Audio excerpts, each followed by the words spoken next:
up? What's up? What's up? Good evening. Good evening. Good evening. I'm here, y'all. I'm here. I'm here. Can't wait to get it cracking with y'all tonight. It's time to purge. Can't wait to get it cracking tonight. What's up, y'all? Come on in the chat room. I'm gonna set my disclaimer before I say anything else. Okay. I'm gonna set my disclaimer real quick. This is for educational purposes only, not entertainment. I don't entertain, I educate. I don't waste my time entertaining, I educate. When I come on, I got something to say, and you're going to walk away like, wow, every time. So, YouTube, you got a problem with any of my videos, I'll just record them and I'll upload them somewhere else. That is my disclaimer. Thank you. Y'all ready to purge? And I'm gonna tell y'all what I mean by purge too. So I want to pull up the definition of purge real quick for those that don't know what I'm talking about. Why did I say that we need some time to purge? This is before I get started because y'all, I worked my butt off on tonight's live. Yes, I did, and it's gonna be a good laugh. So stick around. But I want to just give y'all my idea of tonight's live and what I'm looking at doing from here on out. As long as God permits me to do it. I don't know if I'm going to keep the name or whatever. That don't bother me. It don't matter to me because I know that what we doing is rather spiritual and it needs to be done. Let me make sure I have this everything put up on my phone too. So I can read y'all comments while I got my screen going.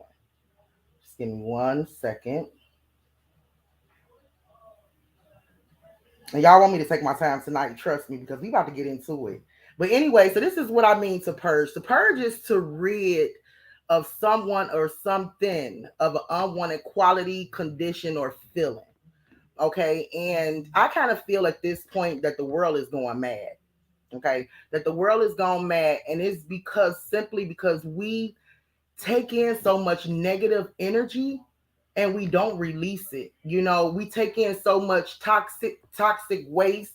We take in so much just bull stuff every day and we just don't release it. And some people hold on to that stuff until they explode. And some people become mentally ill behind this. Okay? And I'm dead serious. Like, so I feel like we need an outlet. We need a time to just purge our feelings, our thoughts, just get it out. Get it out. Whenever we do these, it might be different subjects, it might be different things we're talking about or whatever, but we need to just let it out. Do y'all remember a time when Shekinah, and I don't know if y'all know Shekinah, but Shekinah is, I guess, a social media influencer, but she was talking about doing a tour. And she was talking about doing a tour where she just wanted to cry, a crying tour. And at first, when I heard her say this, I'm thinking like, fool, who want to do a crying tour? Like, who want to see you on tour or get together and just cry? Like, who the hell want to do that? But, I realize there's so many people out here that's just broken, that's brokenhearted, that's tired, that I was like, you know what? That's purging, right? What she was talking about, that's purging. And a lot of us need to do that. We need to. I know I need to. Okay, so one of the things that's been really, really upsetting me and having me down in my spirit is this shooting. This shooting at Uvalde, Texas. This shooting that happened at Robb Elementary. This thing have really been bothering me, y'all. Bothering me so much to where I wanted to go deep into this case, look into this case. I wanted to do a night where I just purge my thoughts, my feelings, and everything pertaining to how I feel about this shooting. And I will tell you guys now, this is for the new people. This platform is not for the weak. Sorry, but it's not. I love you all. I thank you all for joining, but this platform is not for the weak, and especially on Thursdays. I'm gonna try to contain myself as much as possible, but I'm always gonna be keep it a stack, and I'm always gonna be 100 with how I feel about certain things or what I see or what I believe that God is showing me, because that's all I can do. That's all I can be, is that person. So I got a whole presentation, and I got a whole and y'all see the title, "The Devil is in the Details." You know, I do want to offer my condolences to these victims and to the families of this school shooting. Y'all, this is just like I'm even getting shaken up just by thinking about it. Y'all imagine how I was looking into this case, breaking this case down. Now, if a lot of y'all don't know that I kind of look into numerology, I go deep, I dig deep because I always want to see whatever it is God's showing me, I'll go there. I'll go there. I'm not afraid to go there. I'm not afraid to, what is it called? To go down the rabbit hole. Yeah, that part. I'm not afraid to go there because I know, if I go, I know if I wander off, he'll come back and get me. You get what I'm saying? And I know I'm going there for a purpose because I always come back with something. But anyway, so let's go ahead and look into what I got for y'all tonight. And let's discuss this. And like I said, I did not mean for this to be a presentation or a long presentation or any of that. Y'all, I promise y'all, I literally wanted to get on here and just purge and just talk and just share my feelings. But you know what? Let's see what the Father got for us tonight. I'm pulling up my screen for y'all. Hold on to your seatbelts. I guarantee you this gonna get good. Let's see what he got for us tonight. Because I didn't plan this. I did not plan on doing this. Not like this, y'all. But guess what? It happened. Okay, I'm pulling it up. I'm going to make sure you guys can see me. Make sure you guys can hear me because I'm behind the scenes. Y'all know how I do when I go behind the scenes. I look at the chat and I answer like questions at the end. So let me make sure the screen and everything is up. Okay, so y'all can't see my screen. Hold on. Oh, y'all can. Blow it up a little bit for you. Okay. Is that good? Let me see if I can blow it up. Yeah, that should be good. Yeah, that should be good. Okay, drop me a 1 if y'all ready to go. Y'all, that means y'all can see, y'all can hear, and y'all ready to go. Drop me a 1 if y'all ready to go. Let's purge. Let's talk about it. Drop me a 1. Let's talk about it. Let's talk about it. It definitely is, Beverly. It definitely is. It definitely is. But you know what? Is people need to find a positive outlet. You know what I'm saying? They need to use their voice to express themselves. And it's like we talking to kids, right? Because that's what demons act like. They act like children. They have the mindset of children, of disobedient children. Okay. So yeah, it's all about what outlet you use. What outlet you use. Find an outlet, find a positive outlet. These kids need a positive outlet. These people need a positive outlet. Really, really. Anyway, y'all see it today. Okay, y'all ready to go? I see it. Y'all good to go. All right, today's topics is the Uvalde shooting, school shooting in Texas, and gun control and reform. We're going to touch on that a little bit, y'all. So, okay, let's get down to it. Let's get down to it. Y'all know these are the victims of Uvalde. Now, I might be saying things wrong. If I'm pronouncing it wrong, I'm sorry, y'all. I'm nervous. Whenever I do these things, I'm nervous because I'm putting a lot out there and I'm allowing myself to be used in a way that I don't think nobody on YouTube could break this stuff down. And I ain't tooting my own horn, but that's the truth. Okay? Victims of the Uvalde, Texas school shooting. Let's go. All right, the devil's symbolism, y'all, is all in the numbers. It's all in the numbers. Remember, I've been telling y'all from the get-go that it's always in the numbers. I'm going to break this down for some of y'all. If some of y'all new and y'all don't understand, follow along. You will catch up. We talked about these numbers before, and it's specific numbers that I always tell y'all to pay attention to.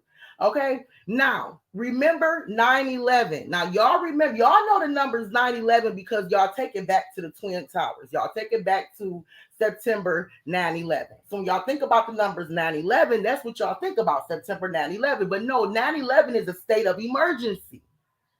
911, emergency. Okay, so 9/11 does not just um is not just equivalent to the Twin Towers. 9/11 also means a state emergency. 7/11, which I told y'all before and we've seen it before, 7/11 mean orchestrated chaos. Okay, you'll even see 7/11, 8/11, orchestrated chaos, and you'll see 9/11, which means a state emergency. Okay, that's why it happened on September 11th. Okay, it was because of the numbers. The date fell in line with numerology. So that's why they use that day. So pay attention when I'm telling you guys. I'm about to show you guys the 9/11 and 7/11 all throughout just the headline of this case right here. Okay, so on May 5th, the 24th, okay, 5 plus 24, 5 plus 2 plus 4 is 11. They go 11. 18-year-old, 1 plus 8 equals 9, Salvador Ramos. I ain't going to say his middle name. Ramos. Okay, so they get on 9/11 right there, and just beginning of the story, just beginning of the headline, just from the date and who this person is a 9/11 right in your face. He fatally shot 19 children and 2 adults. There go your 9, add the 2, there go your 11. The number of people that he killed, y'all looking at it and y'all seeing 21. But what it actually is 9/11. It's a 9/11 alert, and it's 9/11 right in front of your face. He killed 19 children, plus add the 2 adults. There go another 9/11. Kids from ages 8 to 11 years old. Now I'm gonna break the ages down. You have one child that's 8 years old. You have a 9-year-old, 10, and 11, which adds up to 9/11. That 8 plus that 1 is 9. I'll put my cursor on it so y'all can see it too, okay? 8 plus 1 is 9. You got 9/11 when you just add up the kids' ages. Okay, it's not that hard. When you just look at the kids' ages, you have 9/11. So the whole story, and 17 other people was wounded. There's your 7/11. So in just the headline of the story, it's telling you state emergency. Y'all ain't ready. You know what? I might just go ahead and turn it down because I think sometimes I think I'm like Lil Wayne. I'm light years ahead of the game. I'm gonna have to start speaking the numbers. Y'all ain't ready. Y'all ain't ready. And just the title, shots fired. Okay, this is the important pieces of the story that we need to pay attention to that I'm showing y'all right now. Okay, it's a lot of parts of the story, but pay attention to the most important pieces of the story. Shots fired at room numbers 102, 103, and 104. This was before the gunman even entered into the school. Before he even entered into the school, he shot at rooms 102, 103, and 104. What do you have? 4 plus 3 is 7. There go your 2 ones for the 11. Add 2 more, that's 9. 9/11 and 7/11, right there with just the 3 room numbers that they gave us that he shot at. Now, don't take what I'm saying. What I'm showing y'all is right now, I have not said anything other than showing y'all the devil in the details. That's all I've been doing so far. That's all I've done so far, just showed y'all the devil in the details. Y'all don't hear me? Something going on? Oh, okay. Okay, so that's all I'm showing y'all so far, right? So just with now think about it. The shooter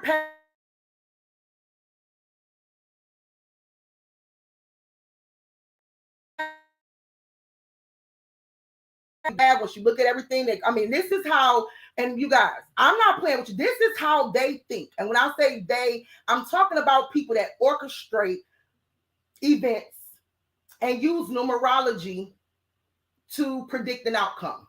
Thank you, God. Okay. Oh, wow. It was hard for me to get that out, but I got it out. These are the people I'm talking about. Okay.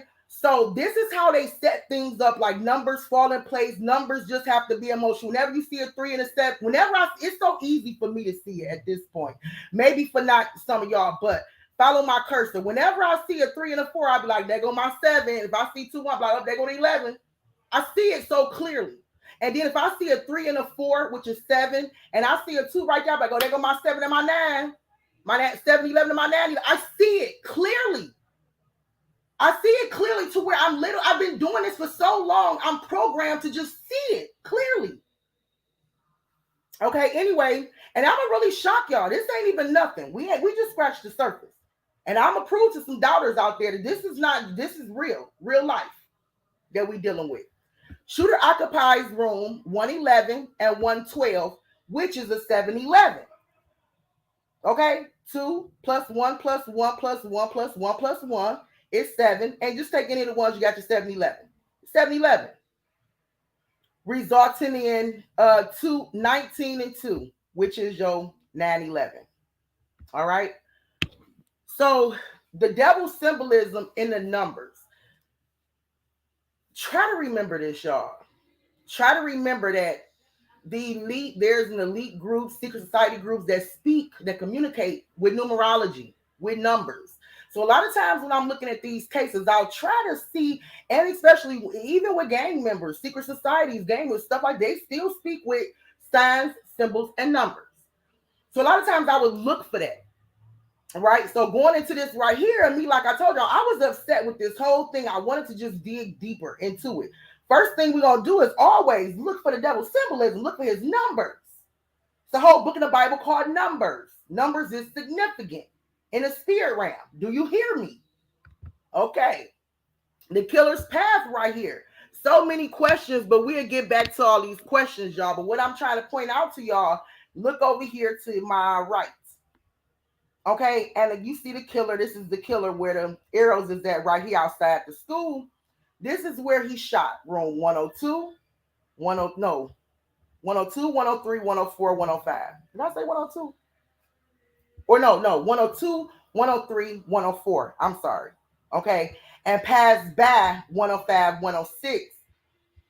Continued down an area right here, and y'all, we're gonna get off into why the door was left open, all of that stuff.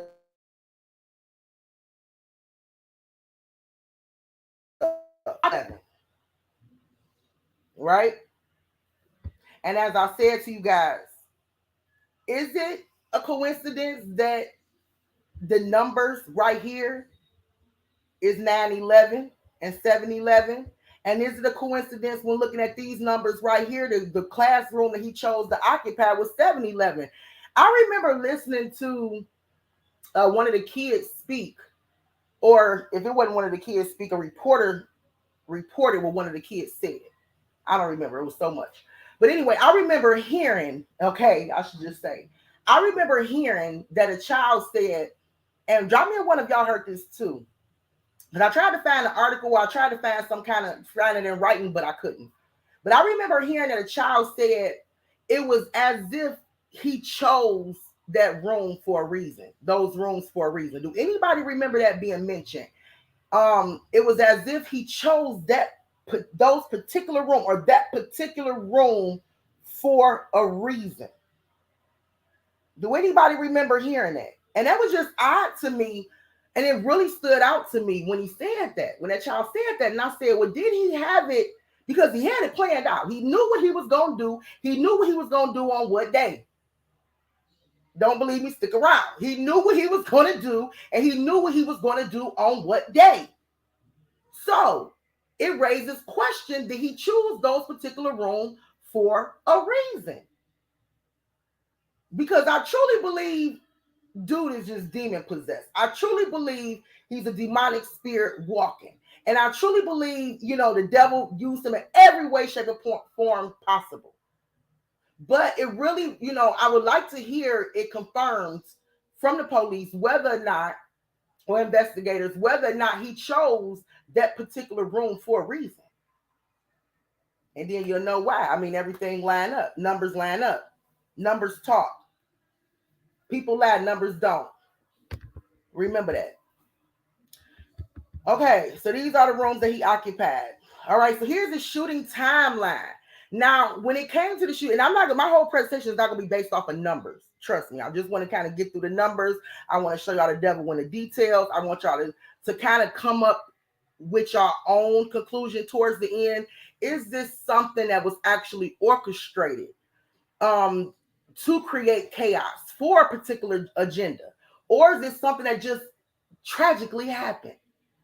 I'm not going to tell you even what I think, but I'm going to lay everything out in front of you and you come up with your own decisions. Okay. So anyway, the shooting timeline, when it came to the shooting timeline, I really had a hard time trying to see if there was any like numbers in a shooting timeline to where I even prayed about it for a while. Like I meditated on it a while. I said, God, I feel attracted to this shooting timeline, but at the same time, I don't. And the reason why I say I don't is because I kind of feel like the shooting timeline was made up or speculated on their end. I kind of feel like it was so much chaos going on and so much. I don't think that this shooting timeline, it could be 100%. Now, they might know what time they went in there and killed him. They might know what time the shooter entered the school because they caught him on camera. But everything else, the first 911 call that was made, I'm pretty sure they can get documentation of that. The officers that's going in at a certain time, I don't know if they was really keeping track of the time. So, again, the timeline kept changing. So that supports what I said. The timeline changed more than once. But anyway, I worked with what they gave me. I prayed, I meditated. I said, God, what is in this timeline? And so what he had me to really do was kind of split it up. Okay, he had me to kind of split it up, and I can't really explain to y'all why I did that, but he had me to kind of split it up from the shooter entering the building, from 7 PD officers entering the building, because this is kind of, it made more sense when I was able to do that.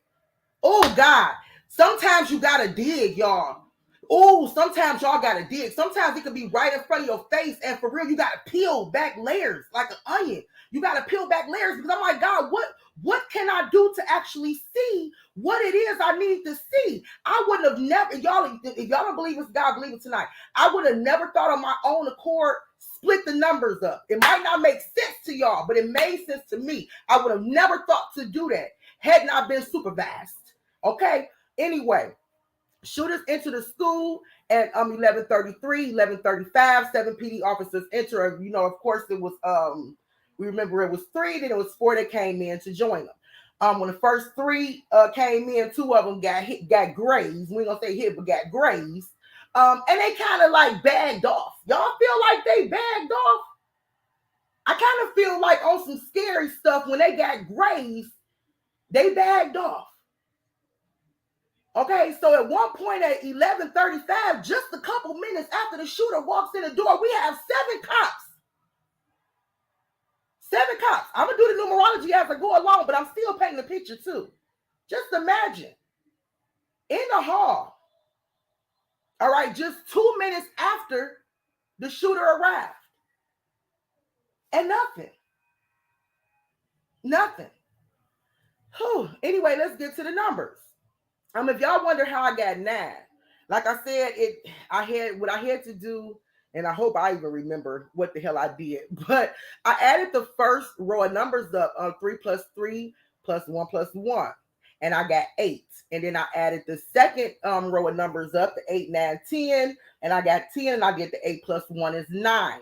And just 2 minutes later, which is what we see the timeline difference, 11:33 and 11:35, which is a 2-minute difference. 9 plus 2 is they go to 11. So you got your 9/11. Okay, like I said, I just did the shooting timeline just to kind of look into the numbers of the shooting timeline. Okay, and I'm going to always put whatever it is I see. Okay, the first call inside the school was at 12:03, which is you add the numbers up is 6. Another call was at, I'm sorry. At 12:03, 19 officers was placed in the hallway at 12:03. So after the first initial call from inside the school, there was 19 officers in the hallway. And they were permitted to stand by.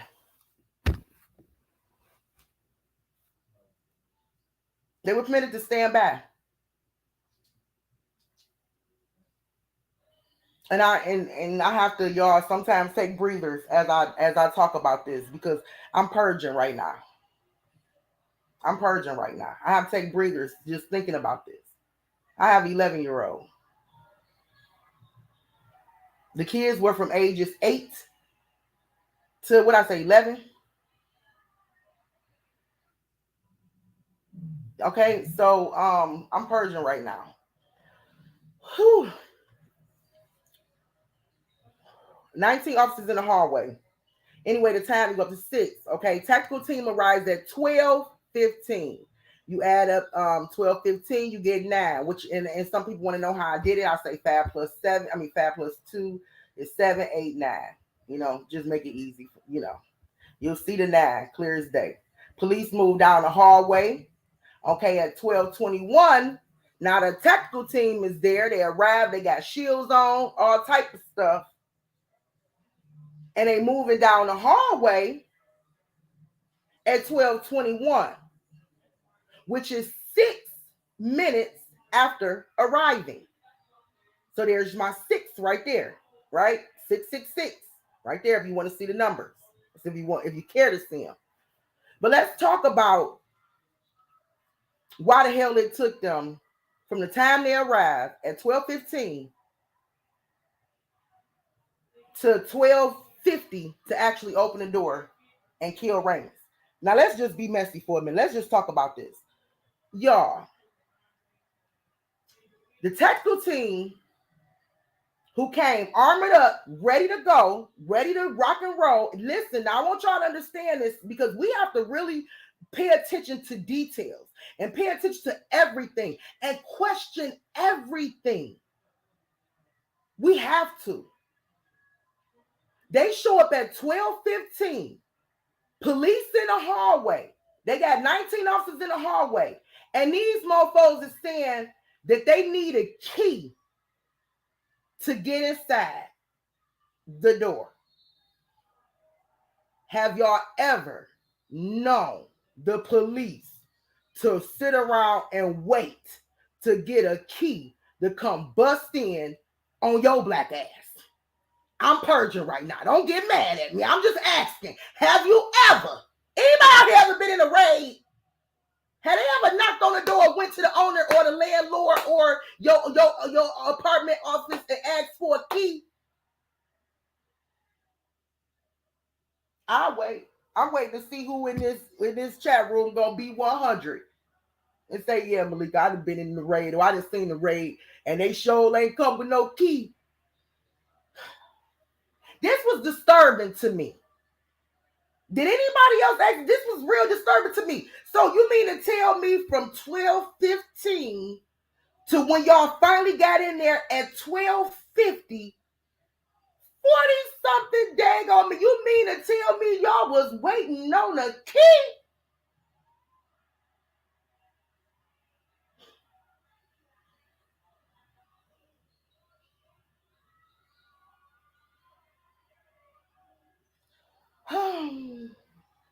I think you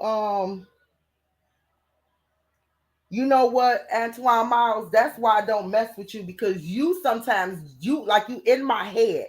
You so far ahead of my presentation, you in my head. Like, I need you to get out real quick. Because you so far ahead. But that's why I keep you around. Would you please preach in that chat room today? Because I only scratch the surface real quick. Because I want my people to know what's going on. I get on here because I'm not in here for entertainment purposes only. I want my people to really know what's going on in the battlefield. This is where we at. We're in the battlefield. Okay? Y'all know it don't take no police. Y'all know if the police want to go in and get you, they're going to go in and they're going to create a plan. But hold on. They was creating a plan when they first arrived.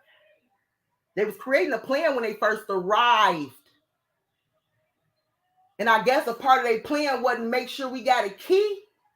So once they got to moving down the hallway, that's when they realized, hey, we ain't got a key. Jesus Christ. Do y'all not see how messy, how tacky, how unorganized and everything possible that is. If y'all are huddled into a group, right, and we planning what we gonna do when we get into this school, right? We got the other team that we've been waiting on. They arrived, they shield up.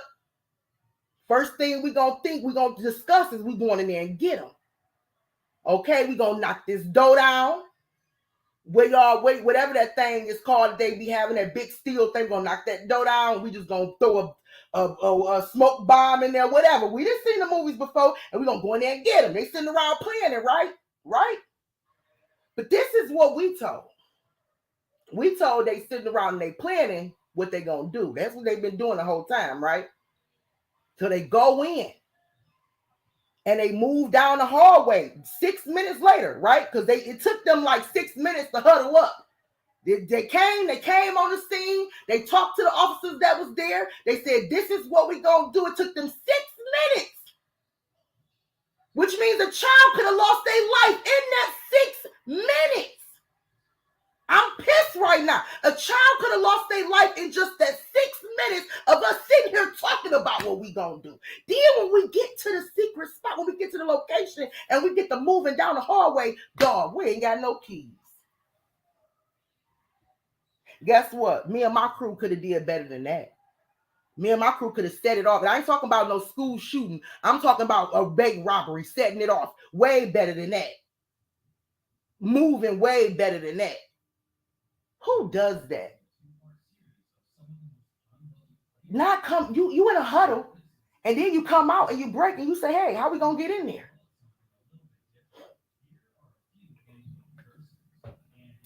Whew. So finally, they open the door and they kill him. Okay. And like I said, at 12:50, they open the door and kill him. You could say 5 plus 2 is 7, plus that 1 is 8. It took 80 minutes altogether. 8 plus 8, 16. Whenever you do numerology, never worry about that 0. That 0 is whenever they do numerology. If you wonder, you never worry about that 0. That 0 means nothing, absolutely nothing at all. So that's why I was able to take that 8 away from that 80 minutes and say 8 plus 8 is 16. And we got the other 6. The siege was over at 12:58. 1 plus 2 plus 5 plus 8 is 16. So if you look at all the numbers with the shooting timeline that they gave us, we have 666s and 911. Is that a coincidence or no? Y'all ain't ready. Y'all ain't ready. The main points of the story's headline, like the main points, if you look at the story, you look at the main points. The day it happened, the shooter, the main points of the story, the classroom that he sees, the classroom that he shot, all of the main story's headline, you see 7-11 and 9-11 all over it. The shooting timeline, is mainly 9-11 and 666 all over it. All over it. Okay.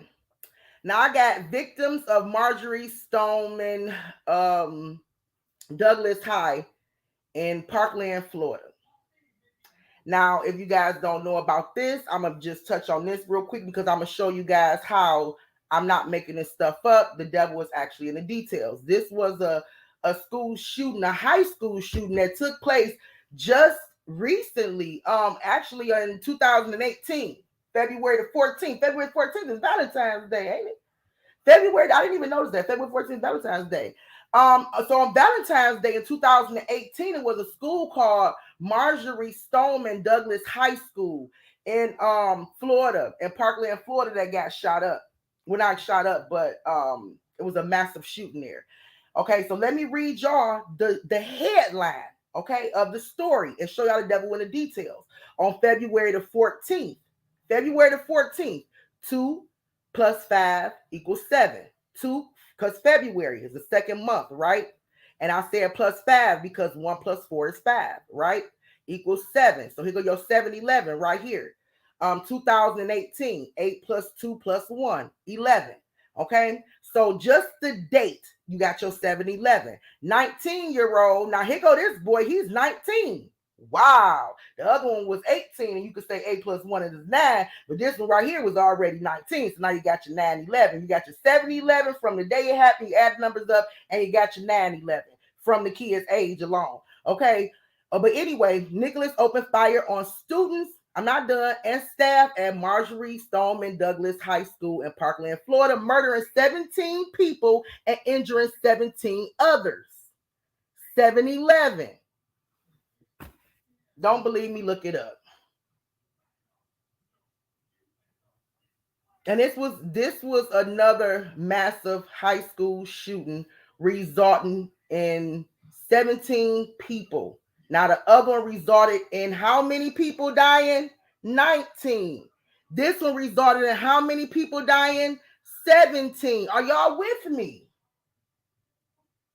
And plus 2, of course, the 19 plus 2 was 11. But y'all get what I'm saying. Same thing. 17 injured. 7/11. They using the 17 and 19. They use the 17 and 19 repeatedly. Repeatedly. The 7/11 repeatedly. Repeatedly.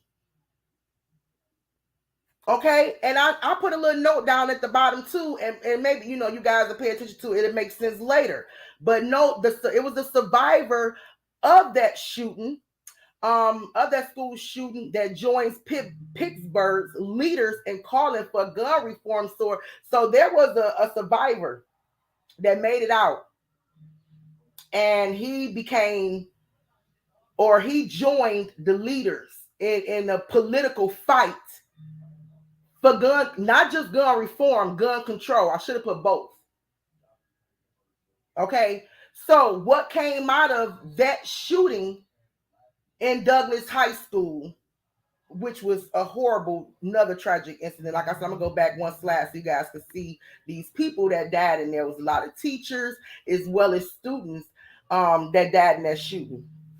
And so I want y'all to think about it. What came out of that was a political fight for gun reform and gun control. This was in 2018. All right. Are we looking at a repeat of what happened at this high school? I'm not done. Anyway, let me continue. And let me know if my background get kind of loud, because my family is kind of, I think it was his daughter that was killed in the shooting. I think it was his daughter. Who daughter?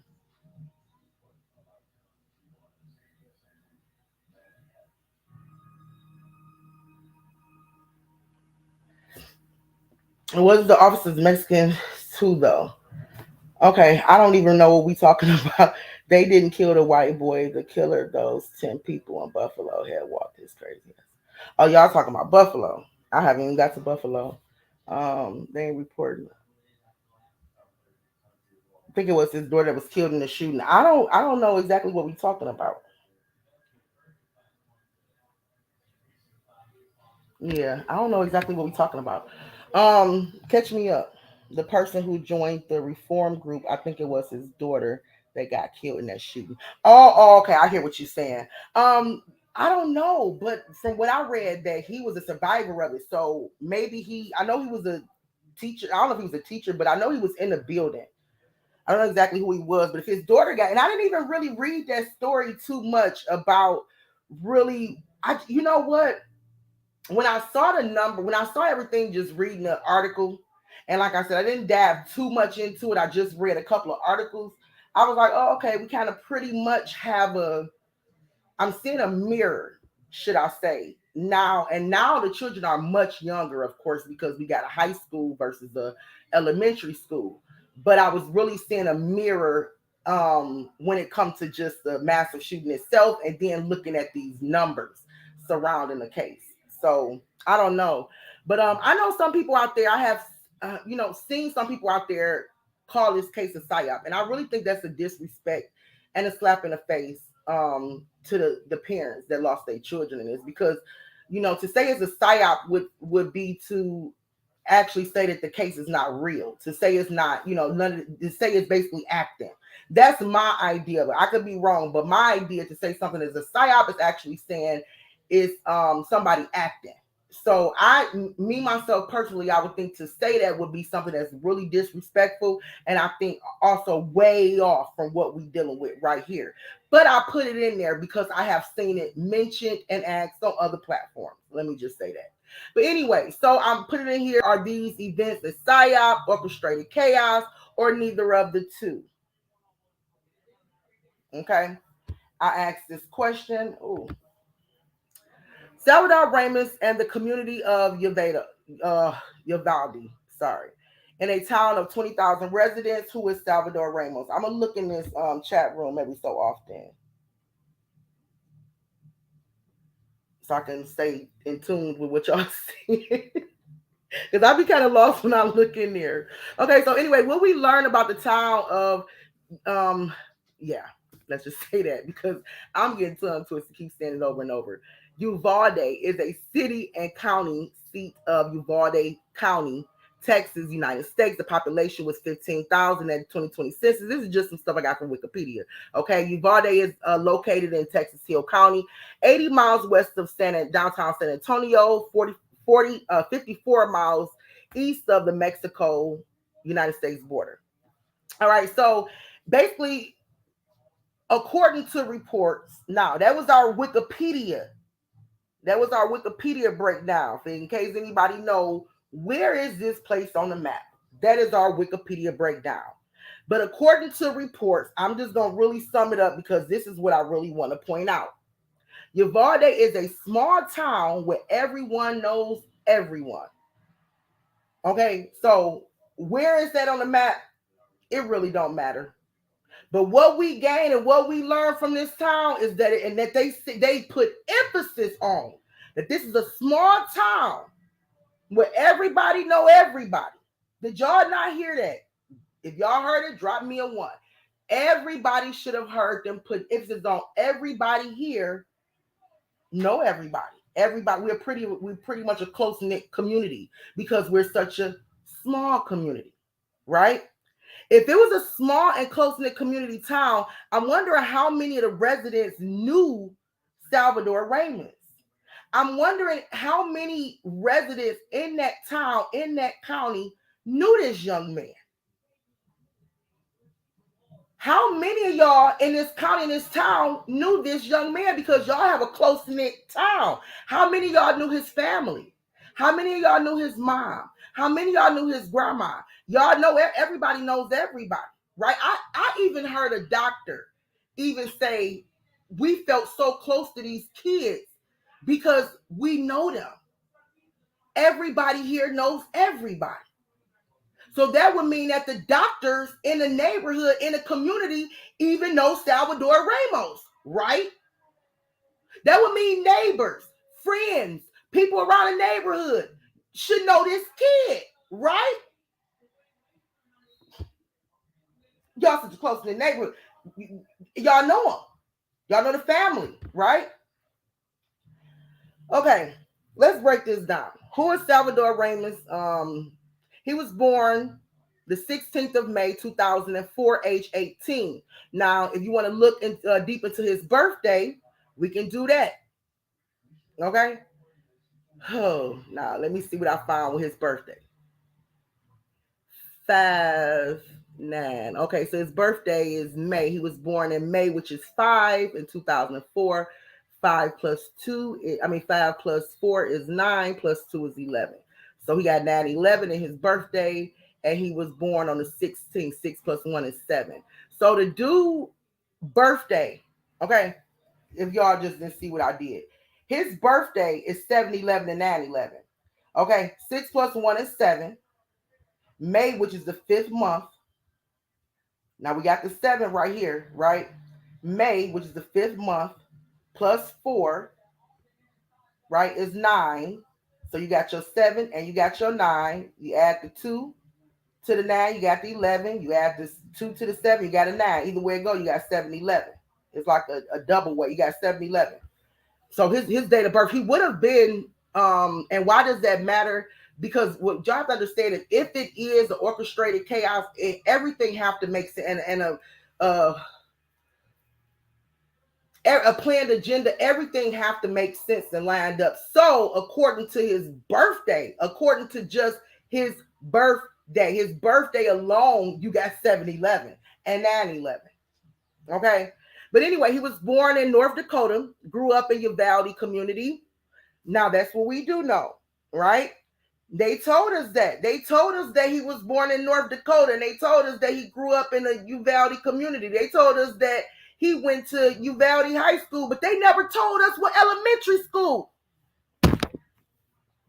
I'll wait. I'm going to wait for somebody to tell me, did this boy go to Robb Elementary School? I'm asking because I noticed that they danced around that. They told us that he grew up in Uvalde. They told us that he went to Uvalde High School, but he was a dropout. What elementary school did he go to? I'm asking y'all because I don't know. I hadn't read it, hadn't heard it. I don't know. Did this boy go to Robb Elementary School? Was this boy in classroom 111 before? Y'all gotta tell us more. I'm purging right now. Y'all gotta tell us more. Y'all gotta tell us more. What?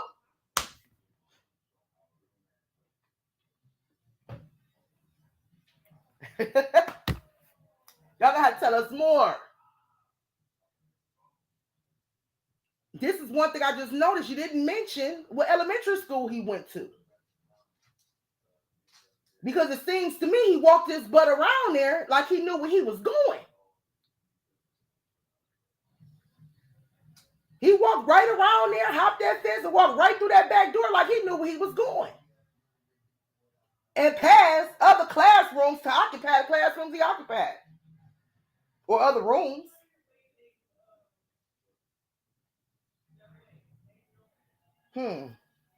So, nobody, we just had a gun.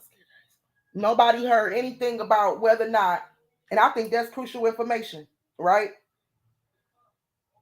And I would have loved to been, and this is why I want to be a reporter at those press conferences.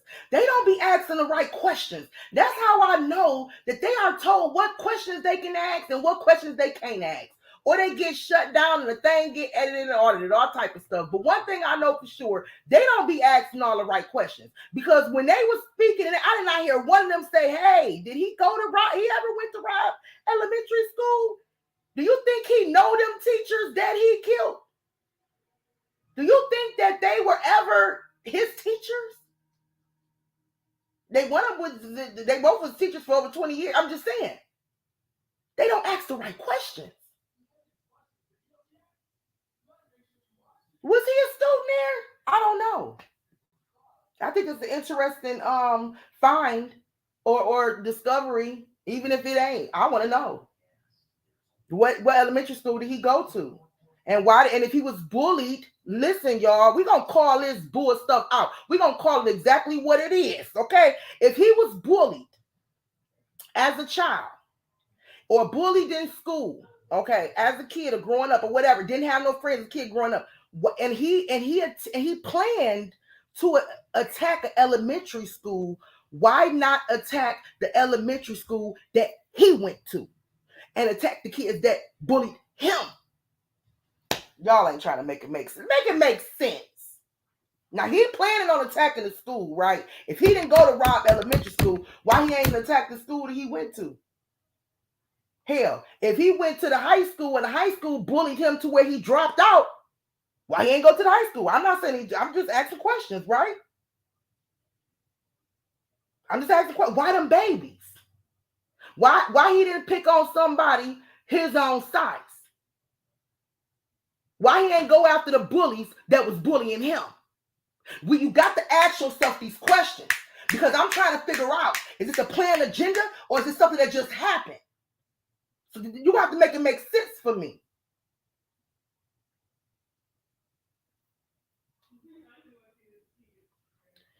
Whew. Y'all know I'm on fire right now. Okay, something else we learned about him. He was a high school dropout. He was an introvert from what we read. He was a loner with no friends. His mom claims he have no history of violence or mental illness, which I challenge that. I actually think his mom is mentally ill. If you listen to her talk, if you listen to that brief interview that they did, I think the apple didn't fall far from the tree. And I think mom was trying to take the heat off of her by saying he have no history of violence or mental illness. I actually disagree with that. I'm going to get off into it a little bit later on. I'm going to try to take it slab by slab, but I disagree with that. Ramos purchased, and one thing, what else we know about him, that he purchased the AR-15, some AR-15 firearms and massive amounts of ammunition shortly after his 18th birthday. That's what they told us about him. That's what we know about him. A man who lived near the elementary school told the news he believed the teen had been bullied and moved in with his grandmother after arguing with his mother. So, if the teen had been bullied, why didn't the teen go take his AR-15 to them people that bullied him? It just don't make sense to me. Like, you know, some babies. But anyway, and moved in with his grandmother after arguing with his mother. The same mother that said he was not a violent kid, but she got rid of his butt. Or either he beat her to a post or something happened to where he had to go live with his grandma. It's the same mom that said he wasn't a violent kid. He wasn't living at home with you, though. He sure wasn't living at home with you. And he was such a good kid. He was such an angel boy. He wouldn't have hurt nobody. He wasn't living with you, though. I believe the man that lived near the elementary school. The neighbor said he felt the shooter was just mad at the world. Let me tell you something. This shooter was not just mad at the world. This is not just a mad at the world type of shooting. Do you hear me? This is not a just mad at the world type of shooting. If he was just mad at the world type of shooting, he would have started with the mama that put him out, or he was fighting with, then he would have went to the grandma, and then he would have went to them people that bullied him. And the reason why he couldn't go to high school.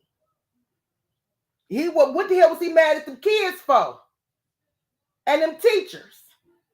The hell was he mad at them for? They ain't do nothing to him. If he was just mad at the world, he should have started off with the people that was messing with him. It's more to it than this. It's more to it than somebody who was arguing with their grandma over a phone bill. Because if you can remember, he already plotted to kill her. So I don't even know why y'all even told us about the phone. Who cares? That ain't why he killed her. He already plotted to kill her. He already said he was going to kill her. She could have mentioned some noodles to him and he would have popped her. Because he already had it in his plan to do so.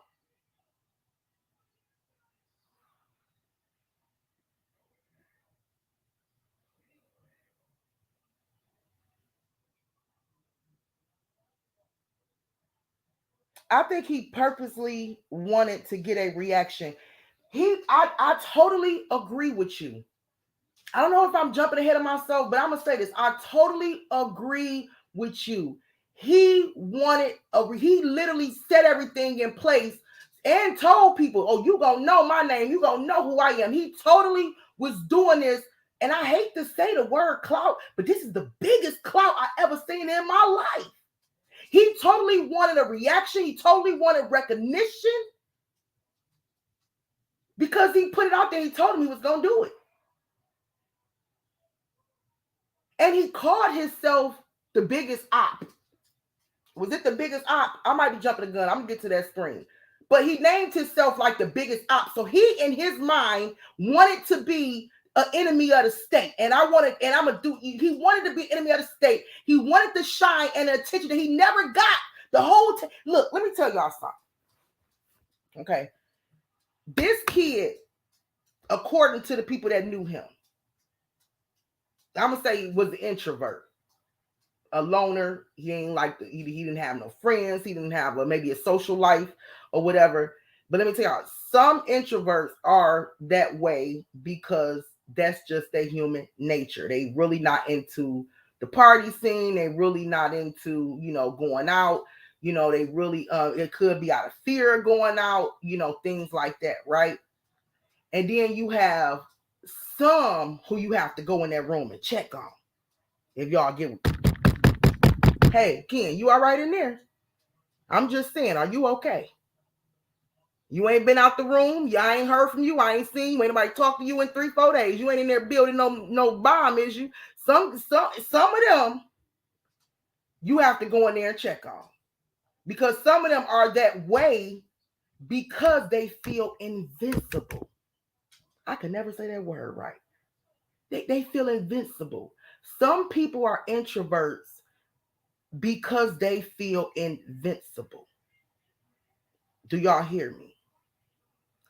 So what I'm trying to say is, when I want to be seen, I want to be heard, but when I go out into the world, I feel invincible. Those are the kids you got to check on, because I believe that was that child. I believe that he could have been a kid growing up that wanted to maybe fit in. He called himself the biggest op, so he probably wanted to be hip, wanted to hang with the cool kids, wanted to hang with the crowd, wanted to be in. But whenever he just probably felt invincible. And it seemed to me, he said, I'm for the first time in my life, I'm going to be seen, I'm going to be heard, and I'm going to be recognized, and I'm going to be known all across the world, and plant this shit. And guess what? A lot of and I ain't going to say serial killers, but a lot of demonic people is that way. They think they're invincible. And I've been invincible all my life. So if I go out here and kill, guess what? I still feel invincible. Y'all ain't trying to hear me. They still feel invincible. That's why they can go out there with no soul, just empty. And empty the clip like that on some babies. Because they feel invincible. Still. I've been invincible my whole life. Growing up, I've been invincible. Ain't nobody seen me, heard me. I bet y'all wake the city up now. So I'm going out there still like I'm invincible, untouchable, like I've been all along. What they always fail to realize is you're not going to be around to experience the clout. You won't get no gain. You're not going to benefit from it or gain from it. 9 times out of 10, you're going to be dead or facing a life or death sentence. And you won't even be around to get whatever it is you was trying to get. So here it is. He finally ain't invincible, but his ass ain't here. How you like them apples? And y'all crazy nutcase kids, demonic kids running around here, let that be a lesson to you. Why you think you invincible and untouchable? Let that be a lesson to you, please.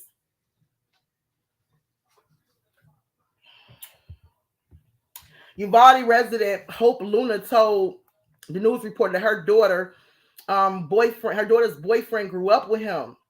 And the daughter boyfriend had to say he was just a normal kid, just like any other. He didn't seem to have issues when we was younger. He had friends. We don't really know what triggered him to do this. So we saying when the boy was younger, he had friends. At some point, he grew up to be a loner. At some point, and see, that's the thing. The community, the mom, the family, everybody should have known that transition. If he was a normal kid at some point who had a normal life, normal friends, normal this, normal that, and all of a sudden he become introvert. He stopped going out. He in his room all day. He on the game all day. He's secretive. Ain't no telling what he doing it behind the closed door. He didn't completely change. Did a 360. He don't talk to nobody at school. He in the corner by himself. Something should tell you. That should tell you something. And they can't tell me. They cannot tell me that boy ain't cut off a cat tail in his lifetime. They cannot tell me that he ain't do something demonic or something that make you think, is my son mentally, is my son okay? Because I don't think you just become this one day.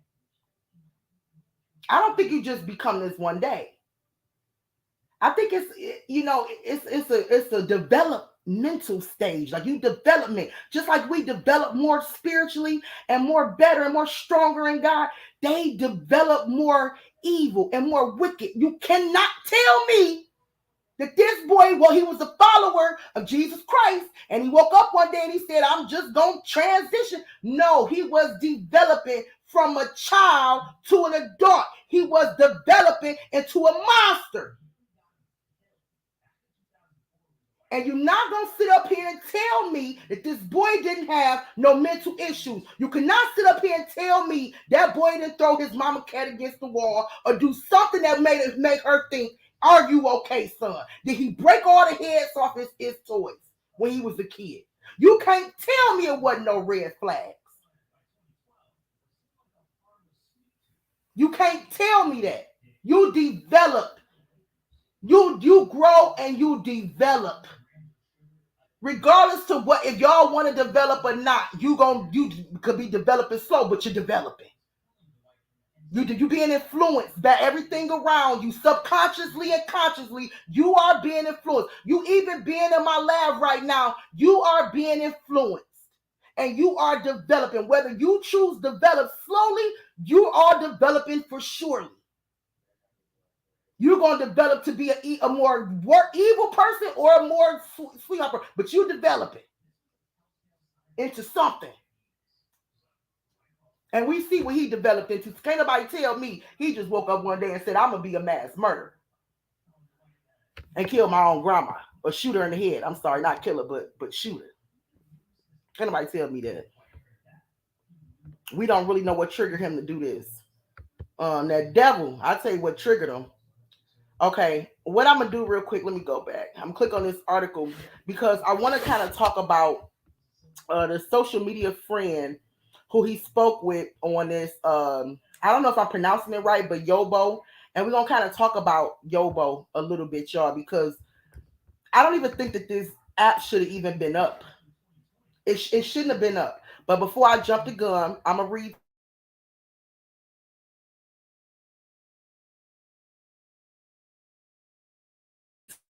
to y'all real quick. It didn't go to the article. Let me see. Hold on. I got to refresh my page.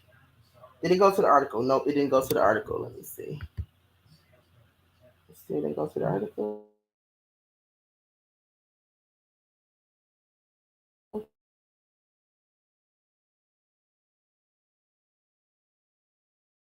Okay, I gotta stop and go to the article real quick because it didn't screen share when I went to the article. Now I want y'all to see.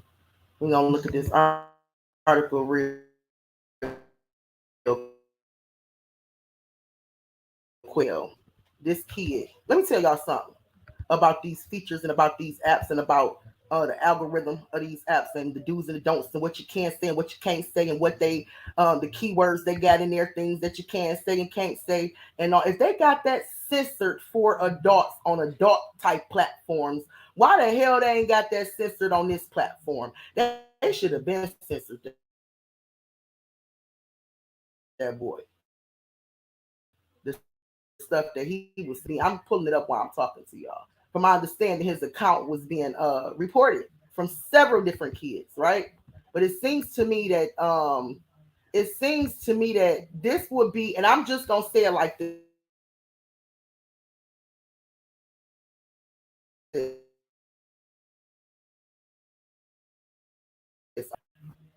Yobo and all these other apps, it seemed like to me is the perfect place for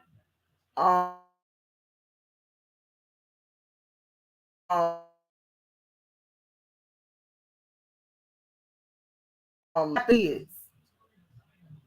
Yeah. Okay, a lot of these apps that they building for kids, first of all, okay, public social, they're not ready for, right? They shouldn't even be on social. If that's the case, then put them on Facebook, something that's been around for a while. You get what I'm saying? But here it is, this app right here, you got kids talking to kids from another country, from across the country. Okay. But anyway, before I get off into that, okay, Sean Colvin, age 18 of Virginia, said he has known Ramos for the last year via Yobo. Now, like I said, he was talking to somebody in Virginia, but he was also talking to somebody in Germany. So apparently this app, they can talk to people across the country as well. Okay. This is a relatively new social media base. Listen, now I want y'all to pay attention to this. It's a relatively new social media company based in Paris, France, that established its presence in the U.S. in 2020 when it opened its new American headquarters in Jacksonville, Florida. Now, let me ask y'all this.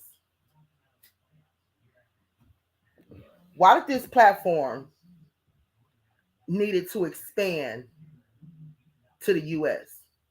This platform is newly built. This platform is a relatively new platform.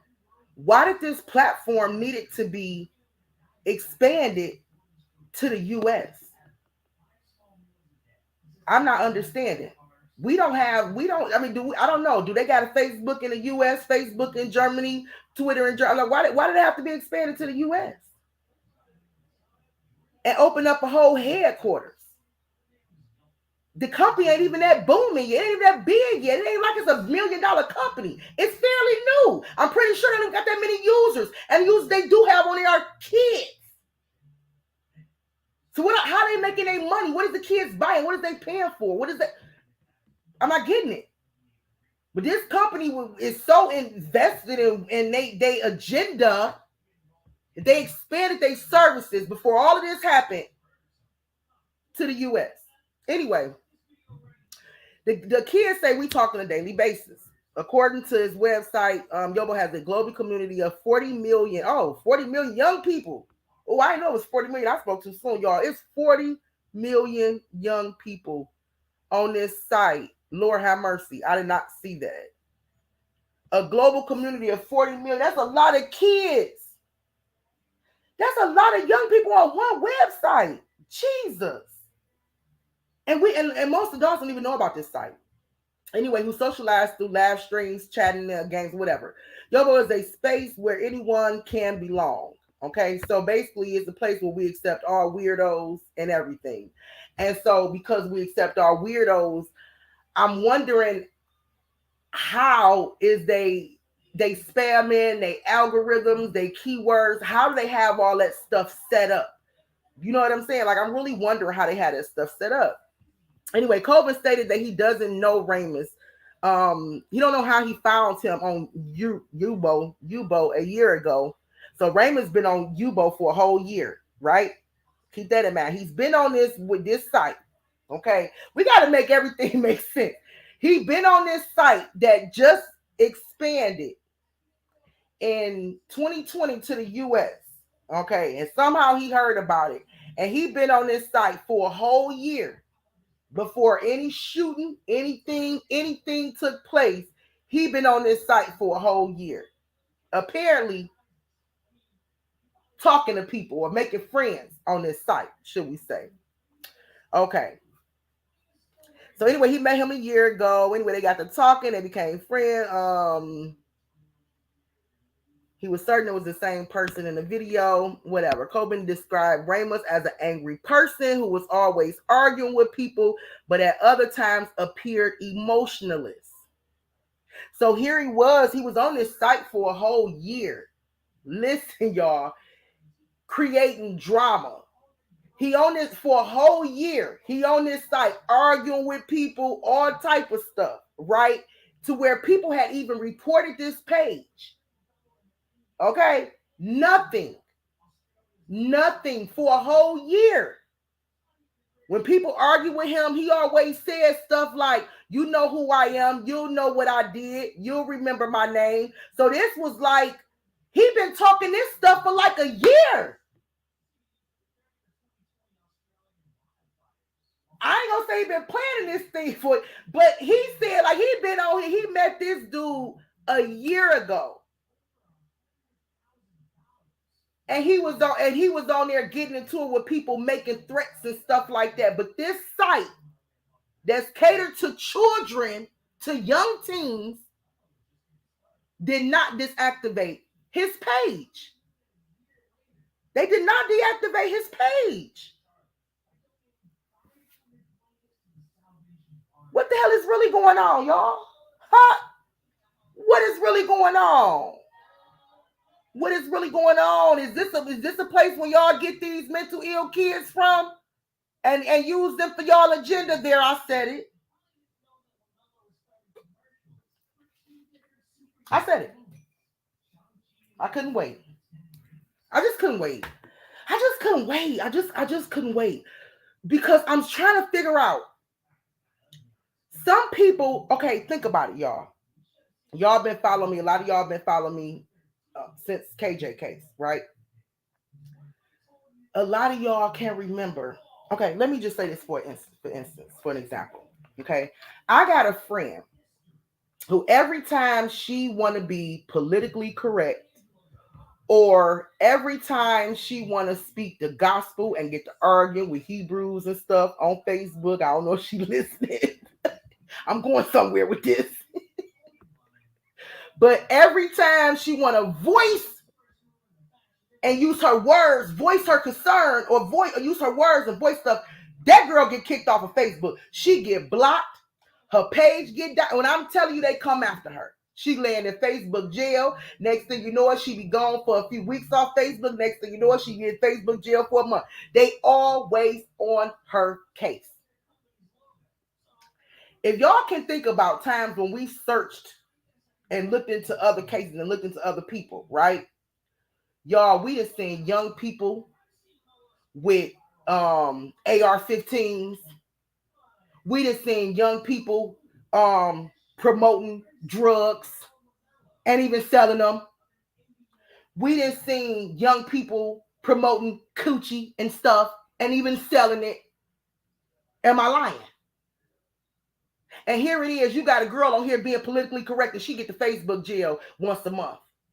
And I done seen tons of young people on Facebook, Twitter, and Instagram promoting violence, promoting drugs, showing guns, showing this, showing that, and they still got their accounts. This is the setup, y'all. This is the setup on our generation. This is the setup if I've never seen it before. But let a woman like me go on there and just drop a video and say it's a setup, y'all, and I hashtag this school, my page is coming down. It's a setup. Why they not flagging they? Why the algorithm ain't picking up day pages? Why the keywords? Why certain keywords that they say ain't the FBI ain't on it?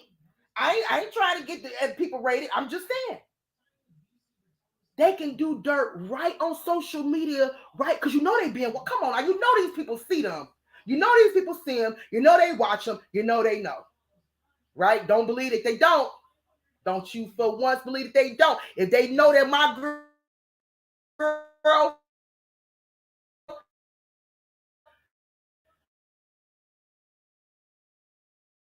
next to her in the status, couple of statuses below her, gonna drop a picture of his guns and his weed in a couple more days. Come on, y'all.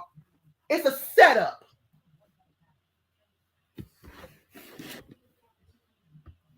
Whew. But anyway, so he said that he frequently made threats about shooting people. Y'all, he on this app. He done made threats about shooting people on this app. But the group always thought it was a joke, and he just had a dark sense of humor.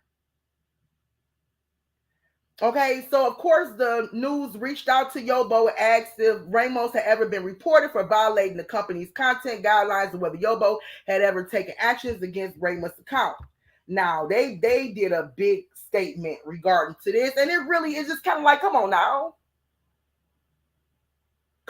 because you see that his social all his social pages was deactivated by the state of Texas. They deactivated his social media pages. So we know that Yobo didn't. We are fully cooperating. I ain't gonna have to read this whole thing because the answer is no. We are fully cooperating with the law enforcement officials. Y'all need to be investigated. Ain't no way that boy should have been on that app talking about shooting people and his account not be flat. As a matter of fact, YouTube might take my stuff down just because I said the word. See what I'm saying? Because that's how the algorithm picks stuff up. YouTube is dangerous. So my thing is, if you're going to have a site that's basically for younger people, the younger generation, why wouldn't you have your stuff so censored and secure like YouTube, to where if they mention certain keywords, they get banned, their account get disabled? There's no way this boy should have been on this website for a whole year. Come on. Something ain't right, y'all. Something ain't right. Somebody knew he was on there. Somebody know what he was saying. Somebody was watching him, and they continue to let that page go up without deactivating it. Something ain't right. These is questions that we have to ask ourselves, because I don't feel like we being told everything, y'all. And I feel like we have to go down the rabbit hole. So that's just where I'm going to go. Maybe it'll make sense later. But anyway, I wanted to show y'all that. So let me see if I need to say something. Colvin told the news the last time Ramos joined their Yobo live stream was on Saturday before the shooting occurred. According to Colvin, Ramos was not his typical argumentative self and stated he just sat there for hours listening to others without interacting. None of us expected him to do what he did on Tuesday. So on a Saturday before the shooting, he was just hanging out in the chat room, not really saying anything, just listening to everybody. But which is crazy, because I'm not understanding, and I'm kind of jumping the gun, but I have to just say this while it's on my mind. Okay, the Saturday before the shooting, y'all notice he wasn't his argumentative self, right? He had already posted a picture 10 days before the shooting where he said 10 days to go or 10 days left, correct? He had already been talking about some things that he was going to do. Y'all going to know who I am. Y'all going to know my name and all this other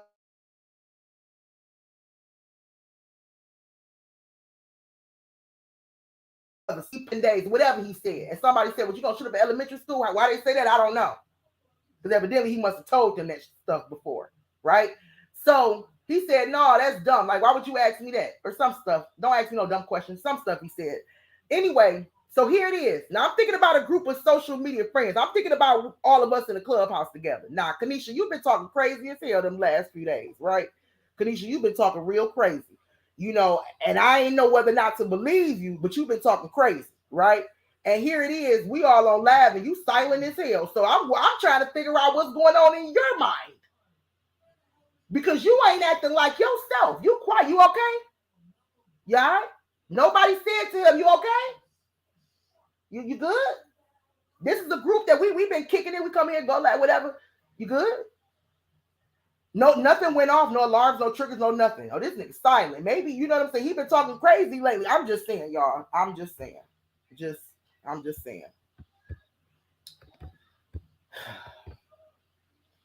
There's always a reason why I say stuff.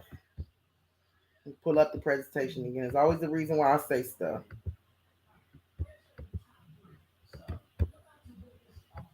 It's just crazy. They noticed the change in him. They noticed something was different, and nobody, I guess, even socialized with him like that, was friends with him like that. COVID, you know him for a whole year. Y'all talked on a daily basis.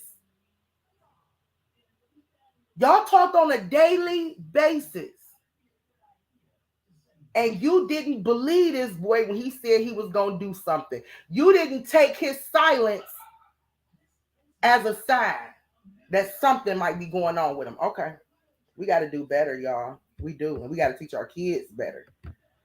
Oh, okay. So he talked to another friend on Yobo. This is the 15-year-old girl from Germany that told New York Times that Raymond had texted her just before the shooting saying, I'm going to shoot up elementary school right now.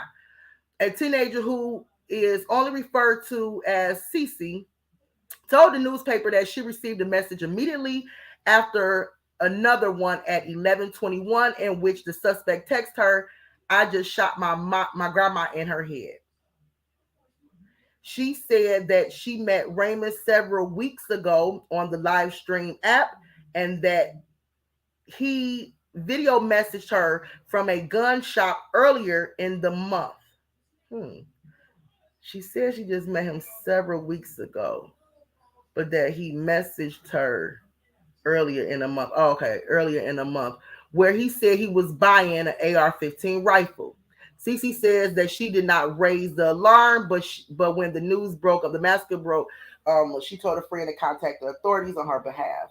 So he was talking to a girl named Cece and telling Cece, I'm gonna do this, I'm gonna do that, and she didn't think to take him serious. Here are all the messages real quick that we're gonna pull up. He said to her, now y'all look, his name on here is the biggest op, which really stood out to me. I'm like, oh, this fool called himself the biggest op. So in his mind, he was gonna be the big, like in his mind, I'm the enemy of the state. I'm your worst nightmare. I'm your biggest op. He literally had trained his alter ego to believe that he was gonna be the biggest thing that, and I'm telling you, y'all, he horrible, he demonic. He literally trained his alter ego to, I'm going to be the enemy of the state, the biggest thing, the biggest op that the world ever seen. And he called himself the biggest op. His name handle tells you where his mind was at. I don't know why people think that he was just mad at the world, just went out there and killed. He planned this killing. He planned this. And he possibly talked to somebody that helped him plan it. I would love to know who the hell this Germany person is, because I'm even believing this person that he messaging right here could actually be an undercover agent. Hello, I ain't even want to say it like that, but I'm just gonna keep it real. I don't even believe. I want to know who this Germany person is, because they concealing stuff. They concealing too much stuff. At this point, let it all out. She in Germany. What the hell gonna happen to her? Let it out. Who the hell is she? Show her face. Show her voice. As a matter of fact, put her. You know how they do the thing where they interview somebody and they blur out their face and they just listen to them talk. Why we couldn't listen to her talk? Y'all ain't ready for me. Why we just couldn't just put her on the couch, blur her face out, and let us listen to what she had to say. He said. Because I'm having a hard time believing he was carrying these conversations with people and saying certain things with people, and his page wasn't, and nothing picked up. He talked about shooting grandma. None of this stuff picked up. Nothing picked up on his website.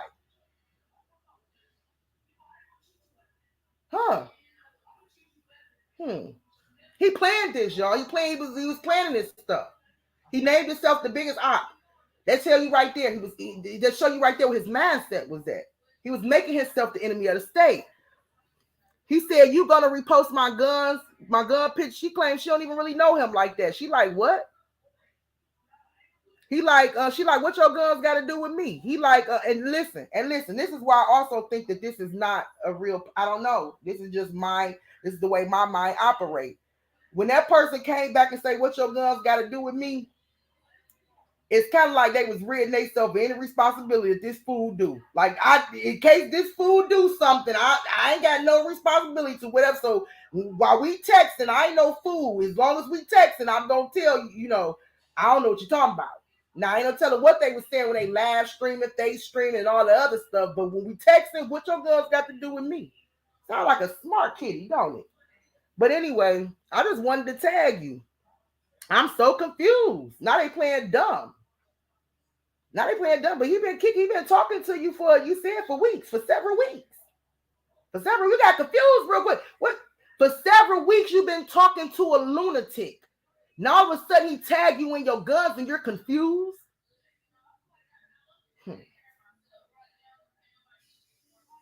As a matter of fact, a month ago,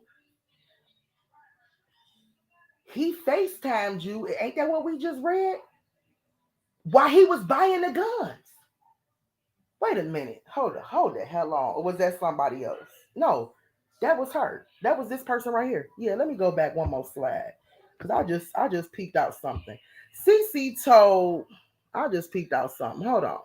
Cece said she met Raymond several weeks ago and that he video messaged her from the gun shop earlier that month. Hold the hell on, CC. What you confused for? What the hell? He was video messaging you when he bought the damn gun. What you confused for, CC? Who is CC? Who is CC? Who is CC? Did y'all catch that? Did any of y'all just catch that? We just caught that live. Did anybody just catch that? CC just now all of a sudden CC confused, right? What your guns got to do with me? Did you ask him what the hell his guns to do with you? He FaceTimed you and showed you him in a gun shop bag. Something ain't right, y'all. Something ain't right. That's all I'm gonna say. CC a lie. And CC is fake. She fake. She being fake. I know a fake person. Now she being fake right here. CC been down with him all along. He felt the need to FaceTime her when he went out and bought his gun. He been talking to her for several weeks. Now all of a sudden he tagged her after he posted a picture with the clip sitting on his lap. He tagged her. She say, "I'm confused. What your gun got to do with me? You knew that nigga was about to go out. You knew he was about to go out and do something. You knew it. He told you he was going to do it. He FaceTimed you when he bought the gun. He turned around, took a picture with the gun, and your dumb butt going to say, what your guns got to do with me? Come on, y'all. Come on, y'all. Come on, y'all. Come on. Make it make sense."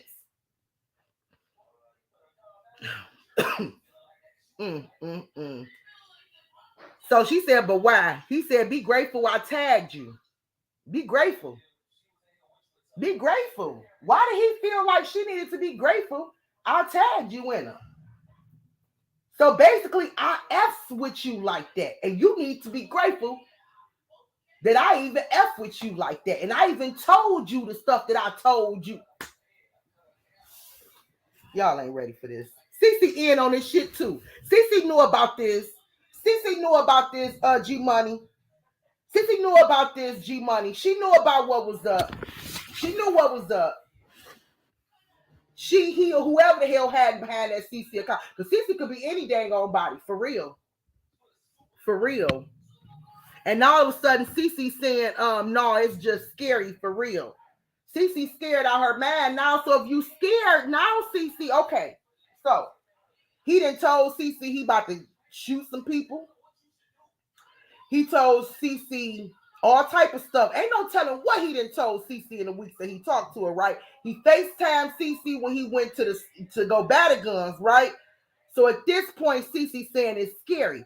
So why did not CC alert the app people? Alert. Why did not CC alert somebody? Like at this point, you know that he's for real. He's showing you his weapons.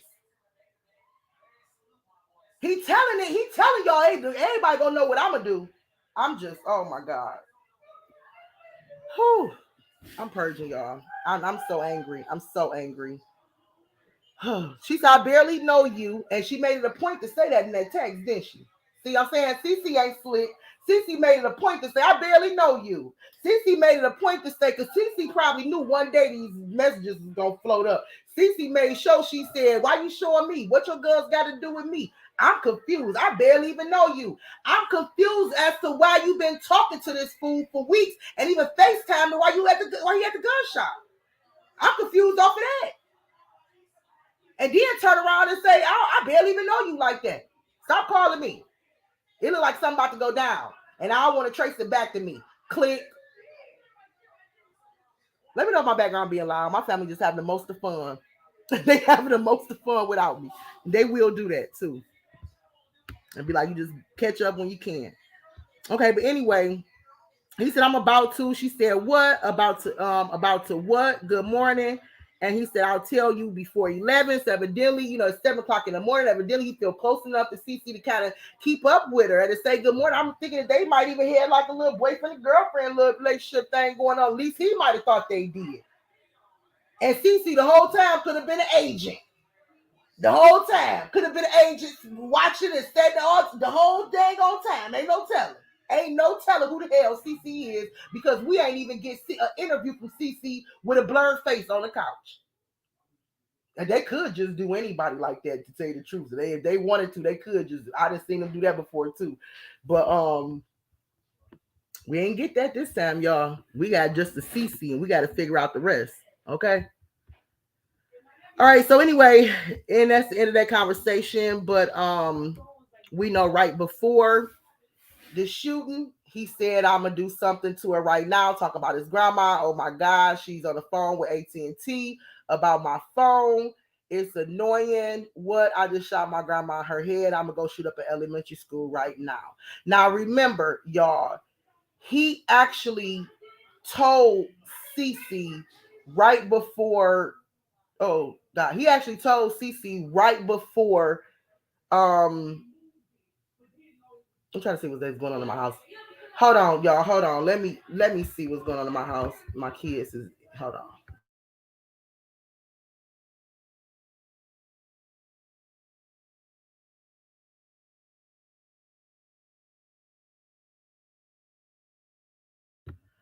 Okay. All right. Sorry about that. All right.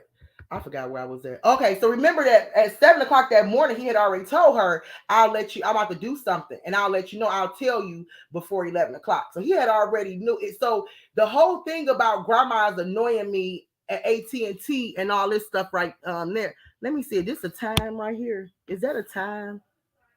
Yeah, that's the time, right? Okay, so he texts her. It looked like this is the time. Correct me if I'm wrong. It looked like it say 10:15. It looked like it say 10:10, then it say 10:15, 10:15, 10:16, 10:21, 10:21. I could be wrong. So remember, he told Cece that morning that he was going to do something that day, right? But he told her he was going to text her after 11. Didn't he say after 11? Let me go back one slide to make sure. He said, I'm about to. She said, I'm about to what? No, he said, I'll tell you before 11. My fault, y'all. He said, I'll tell you before 11. So basically at 5 o'clock in the morning, he had messaged Cece and told Cece that I'm about to. So he had already had it on his mind at 5 o'clock in the morning that he was about to shoot his grandma. We see that, right? So the whole thing about it, we saw at 5 o'clock in the morning, he had already said, I'm about to do something, but he told her, I'm going to tell you before 11. So I'm wondering why, here it is, it's before 11, right? Here go the time, 10:10, 10:15, 10:15, all the way down to 10:21. So before 11, he messaging her again. I'm going to do something to her right now. Oh my God, she's on the phone with AT&T about my phone. It's annoying. So he already told Cece that he was going to do something and messaged her back before 11 o'clock. So I don't know if grandma just opening her mouth to him, that was the trigger. You know, no. You know what I'm saying? I don't know.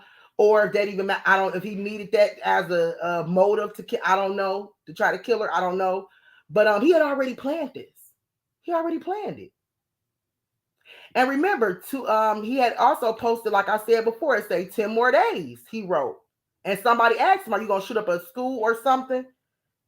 And he said no. So another thing that they did not tell us, the person that asked him, are you going to shoot up a shooter, was that CC? Who asked him, are you going to shoot up a school or something? Was that Colvin or Colvin, whatever the dude's name was, or was that CC? See, it seemed like to me, this is a platform, right? And he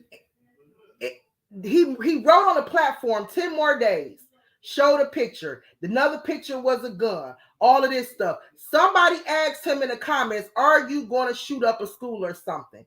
It seemed like to me, his page would have got reported, or the algorithm would even picked up that comment. Are you going to shoot up a school or something? And again, who asked him that? They never told us. Was that from Cece? All it says was there was a comment. And it actually said it was actually Instagram. So I don't even think this was CC. The Instagram messages are the latest growing digital trail warnings of gunman. Okay, so yeah, these are Instagram messages. So this might not even be CC. Because remember, CC was on your bro for Germany. So this is another person that said to him, are you gonna shoot us? So how did they know? He telling this to somebody else on Instagram too? Come on, and it wasn't just a coincidence that somebody said elementary school out of everything they could have said. It's y'all is so much that we not knowing. He said no, stop asking dumb questions. When he said you'll see, when that was his actual intention. Because he told the girl, I'm gonna go shoot up in elementary school. So he told the person, look, y'all, I'm trying to skip over nothing. The person that he was talking to, I believe he mentioned more than once about shooting up an elementary school, but the person that he was so-called talking to over in Germany on the Yerbo, I don't trust that Yerbo app. I don't trust that app, and I believe it's predators in that app. I believe it's probably CIA, all type of people, agents, all type of people in there. I don't trust that app. Anyway, the app is new too, and the app is still when a lot of times when stuff is new, they use stuff for an experiment. When it's new, it's first an experiment. Okay, they don't know, they hadn't had enough years with it to look at data, so they don't actually know what that app is going to do, how it's going to do. So the first year or so, or the first few years, maybe it's still like in this experimental type of functioning. You know what I'm saying? Type of program or whatever I'm trying to say. Y'all get what I'm saying. But anyway, so he brags about what's to come. He said 10 more days. Anyway, she said, you gonna shoot up a school? He said, no, stop asking dumb questions. You will see. Well, that's exactly what he had planned on doing. And this was on Instagram. So I'm really confused. Like, he must have been telling a lot of people what his plans was, but nobody took him serious. Nobody. And he left trails. He left trails. Let me tell y'all, and I hate to say this, but I'm saying this from the bottom of my heart. As a civilian, as a concerned civilian, everyone failed these people. Everyone. I believe this kid's teachers. I believe his school counselors, his doctors, his therapists, and anyone who ever came in contact with this kid in person and online, including Yerbo, has failed this kid, this community, and all those who lost their lives. I hate to say it, but I'm purging today. I feel like anybody that came across this kid and did not see any type of signs of mental illness, did not try to get this kid no help, I believe y'all all failed him, including the teachers, including school counselors, because that's what the hell you there for. If you got a student that's sitting in the back of the class with no friends, with his head held down all the time, he ain't talking to nobody, he ain't eating his food, you supposed to step in. That's school counselors, that's your job. That's when you supposed to step in. You're supposed to step in. So I'm not understanding how did this kid maneuver around all of these people in a community that claim they're a tight-knit community that know everybody. How did he maneuver around y'all and nobody saw y'all was raising a monster and y'all missed? Nobody realized it was a monster amongst y'all missed. Hold on.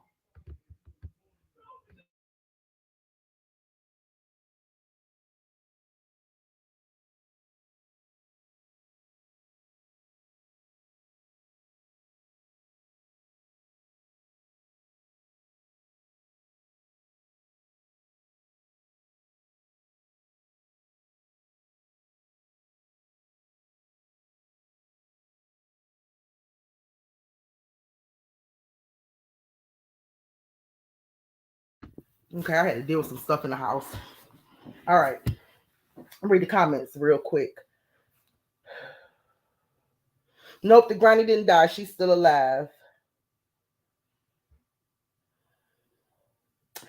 I don't think he committed this crime because Granny taking his cell phone. I think that's a picture that they're trying to paint, but how can you paint the picture of a person who is who never had a track record of mental health, who never had a track record of being violent, and all of a sudden his grandma take his cell phone and he shoot her and then go shoot up a elementary school?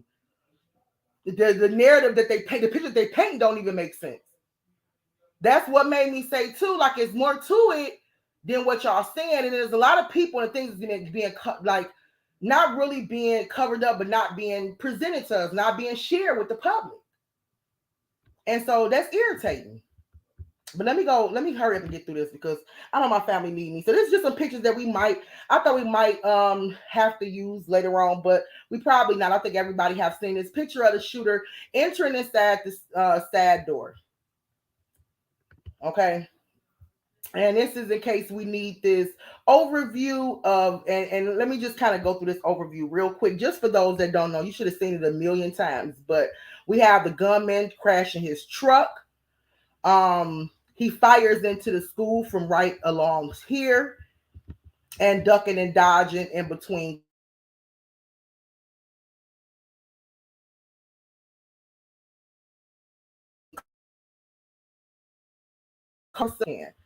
He enters into the school right here. Okay, so of this door to school. Okay, he occupies these two rooms. So let's move it to the next one. Okay, so let's talk, y'all. Let's talk a little bit about flaws, holes, and conflicting stories and questions. I only use really 3 different paragraphs. But I'm pretty sure y'all, we have so many different questions, and every time you look around, it's something that's changing, something that's it's very conflicting, and it's just irritating. It's irritating as hell, right? It's like I'm so tired of y'all giving us a story and the story be conflicting. The story be oh my god, like I'm sick of that. Do your homework. I do my homework. I do my research before I even come on here. I'm doing my homework. I mean, come on. Y'all are the news media. This is where we get our news sources from. So how are you not going to give us what's accurate? My God. But anyway, so these are some questions that I had, and I'm pretty sure that all of y'all have. Where was the school's on-site police? Okay, one thing I know for sure, I can't say every school, but I believe every school here in Texas have on-site police at this school. They all do. Where was he? I think that is mighty freaking funny. Now remember, y'all, this is early during the day. We talking 11:30 is when he entered in. Okay. The school officer is not there during 11 o'clock during the day. He's gone. Just so happened. Now, we got a conflicting report because remember in the beginning they told us that he was on site and he encountered the shooter prior to the shooter going inside. And I remember having conversations with the ladies behind the scenes and talking to Kanisha and Tia behind the scenes, and and they kept saying like, well, it don't make sense. Like, I'm like, I don't know. But I just heard my governor just say that the police, I heard my governor out his mouth say that the police encountered the shooter, but the shooter still made it inside. Didn't make sense to me. But later on, they changed it and say, oh no, he never encountered the shooter. The school's on-site police officer wasn't there. Where was he at? So it's mighty funny that the time that this guy planned all this stuff out, okay, the on-site police officer was not there. We did not hear where did he go, where was he at. We just heard he wasn't there. He wasn't at his station. He wasn't at his post. He wasn't at the school. He wasn't where the hell he should have been.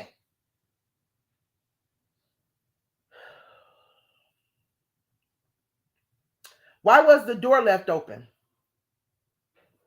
Why was the door left open? I know that's something that we all wonder. Why was the door left open? And it's conflicting stories surrounding the door being left open. Because that kid wouldn't have made it inside that building, or at least the building would have shielded them kids from the gunshots from the outside in, had not that door been cracked open. Why was that door open? And it was, like I said, conflicting stories around that. So from my understanding, the last thing that was said was that a teacher, this was the day that they did a honors assembly. The kids was graduating. Our kids only had like 2 days of school left. Okay. And this is the day that they did their honor assembly. So from my understanding, the teacher was taking cupcakes or taking something. I could be wrong, but I thought it was cupcakes to her car. So she propped the door open because she was taking stuff to her car. So that was the one of the theories I heard, the conflicting stories I heard around why that door was open. Okay. But get this. They said more than once that the door was propped open. They literally used the word like propped open. So I'm wondering, did she have something in the door, holding the door open while she was taking stuff to her car? Do y'all follow me? Because these are the stuff that make you say, when you say that the door was propped open, in my mind, I'm thinking propped open. Okay, now think about it too. All right, I want y'all to really follow me. I'm trying to get all my thoughts out. It was said that when the door closed, it automatically locked, right? So if I'm in the back of the building and I'm trying to get stuff or take stuff or carry stuff out to my car, and I don't want that door to lock on me, you're going to put something in that door, right? You're going to put something in that door to keep that door from closing, because it was said that if that door closed, that door will automatically lock. However, she claimed that when she closed the door after seeing the shooter, when she closed the door, I don't know what happened. It didn't automatically lock. Well, was it something that was still stuck in that door? And that's why I'm trying to, like I said, I'm trying to put y'all in my head real quick. They told us that door gonna automatically close, gonna automatically lock when it closed. So if she was carrying something to her car, I'm willing to bet she had something stopping in that door from close, a door stopper. Most schools have door stoppers. And I'm willing to bet, if she ain't in on it, I'm willing to bet that when she ran and seeing she closed that door, she didn't remove that damn stopper. I wouldn't have bet she didn't remove that stopper if it was a stopper. Anyway, but this is something that like I said, these questions that I have, and it just really don't sit right with me. The teacher states she saw the gunman approaching and she slammed the door shut. Okay, that don't sit right with me. Why? Let's go back to the map real quick. The teacher stated that she saw the gunman approaching and she hurried up and slammed the door, and she thought that the door would have automatically shut. But what if she didn't remove the stopper or whatever that was stopping it from locking you out when you was carrying something to your car? This also don't make sense to me. So, can y'all see my mouse? Drop me a one, somebody, and let me know if y'all can see me moving my mouse, so y'all can follow me real quick. Okay, so teacher is right here. Drop me a one if y'all can see my mouse moving. She right here. Okay. She right here in the doorway, right? This was shooter entered. So she had to be standing like right there, right? So she saw him approaching, probably from right there where his guy arm is at, right? She see him approaching. She slammed the door. She take off, right? Well, that's the problem. Do anybody see a problem with that? Because I'm gonna tell you what the problem is at. Before he even walked around here for her to even get a glimpse of him, he had already shot through 102, 103, and 104. So you mean to tell me you didn't hear them gunshots before he even walked around this corner and into the door? You didn't hear when he first shot from 102? Are y'all following me? If the gunman was at 102, standing right here, and he's shooting, right? He shoots at 102. He's shooting right here. The cop come. The school cop finally come. He done ducked, right? He done ducked right here. Now, he done already let off a couple shots, right? Security then ran past him. They come back here to the door where she at, from my understanding. They see somebody that they thought was him, but the whole thing, listen, y'all, don't make sense. They see somebody that they thought was him, somebody that actually worked at the school, who they should actually know by face, right? The school security should know who the hell the teachers are, right? So they come in contact with somebody they think was the shooter. Oh, no, that's not the shooter. My bad. He ain't got no gun. He ain't got nothing. What makes you think that he was the shooter? You rolled past the shooter, fool. Okay, let me back up a little bit. You mean to tell me while he busting through these windows right here and shooting at the school? As a matter of fact, I'm gonna do you one even better. I'm gonna take it back a little bit more. As he's approaching the school from the accident site, he's shooting. He's shooting to where neighbors can hear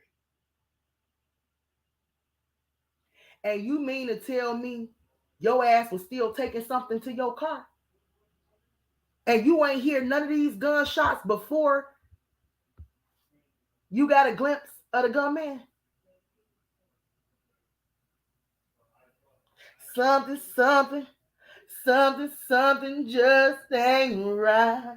It probably ain't the time for it, but I swear they just did something to my spirit real quick. Thanks, Kalisha. I needed that. But I'm telling you, it don't make sense, because why she right here, before he even come around the corner, before she get a glimpse of him, when he first started shooting outside the school, she should have been inside with the door locked before he even walked around here. She should have been inside with the door locked. Matter of fact, the first gunshot went off in her butt right here. She should have locked the door and took off.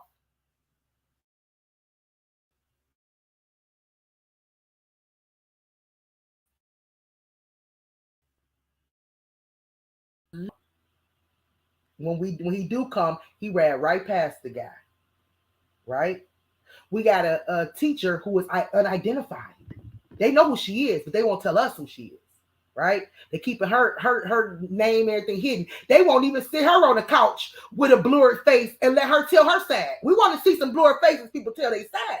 Blur their face off, but we want to hear what they got to say. But she's speaking through a lawyer. She's speaking through a lawyer. She had her lawyer, because it was first said that she left the door open because she was seen on surveillance camera propping the door open. Now, they didn't say that she was just seen open the door. They said she was seen propping the door open. So evidently she put something right there in that door to keep that door open. And so she got an attorney because she wanted to say, I didn't leave the door open. When I saw the gunman approaching, I slammed the door and I took off. She got an attorney to speak on her behalf. Why does she need an attorney? So is it because you messed up? You know that little wooden, how many of y'all kids that went to elementary school and y'all know that little wooden piece that go under the door to keep the door open? How many of y'all know that the door not going to close, that little wooden piece at the bottom of the door is still there? I'm just saying. She propped the door open, but she ain't unpropped the door closed. And it's no way she didn't hear them gunshots. Go back to where we was at. Now I gotta find where we was at. Hell, I'm all over the place. Ain't no way. I remember where we was at. Conflicting stories, conflicting reports and questions. Okay. And I said, where did she run off to? Because we didn't hear no more about her. I would have thought And I want to go back to the map, which I really don't have to, I don't think. But I would have thought that by her being so close to room 111 and 112, when I actually heard about the teacher that propped open the door, I thought she was one of the ones that got killed. Did anybody else think that possibly she was one of the ones that got killed when they first heard about it? Or was it just me? And my mad, and the reason why I thought that is because I'm thinking like, you know, out of fear, she probably ran in that classroom that was right there by the door, or to save the kids, or to, you know what I'm saying? So I thought that something happened to her. I thought that she was actually one of them. And then when it came out a little bit later that she spoke, and I'm like, wait a minute. So where the hell did she run off to? That's what I want to know. So she goes to the door to take something back out or whatever. She get a glimpse of him. Not, she don't hear the gunshot. She get a glimpse of him, and she goes storming back in, thinking she closed the door. Where the hell did she run off to? It's just, whew. Anyway, who is the teacher that left the door open, and why is her information kept private? And I trust me, I know some of y'all want to say, well, you know, her life would be in danger. I understand that, but don't forget, y'all, we can have her sit on the couch with a blurred face, and she can still tell her story. A lot of them residents is leaving Uvalde. They definitely gonna tear down Robb Elementary School. Them kids not going back to that school. That whole community is crushed. That community is hurting right now.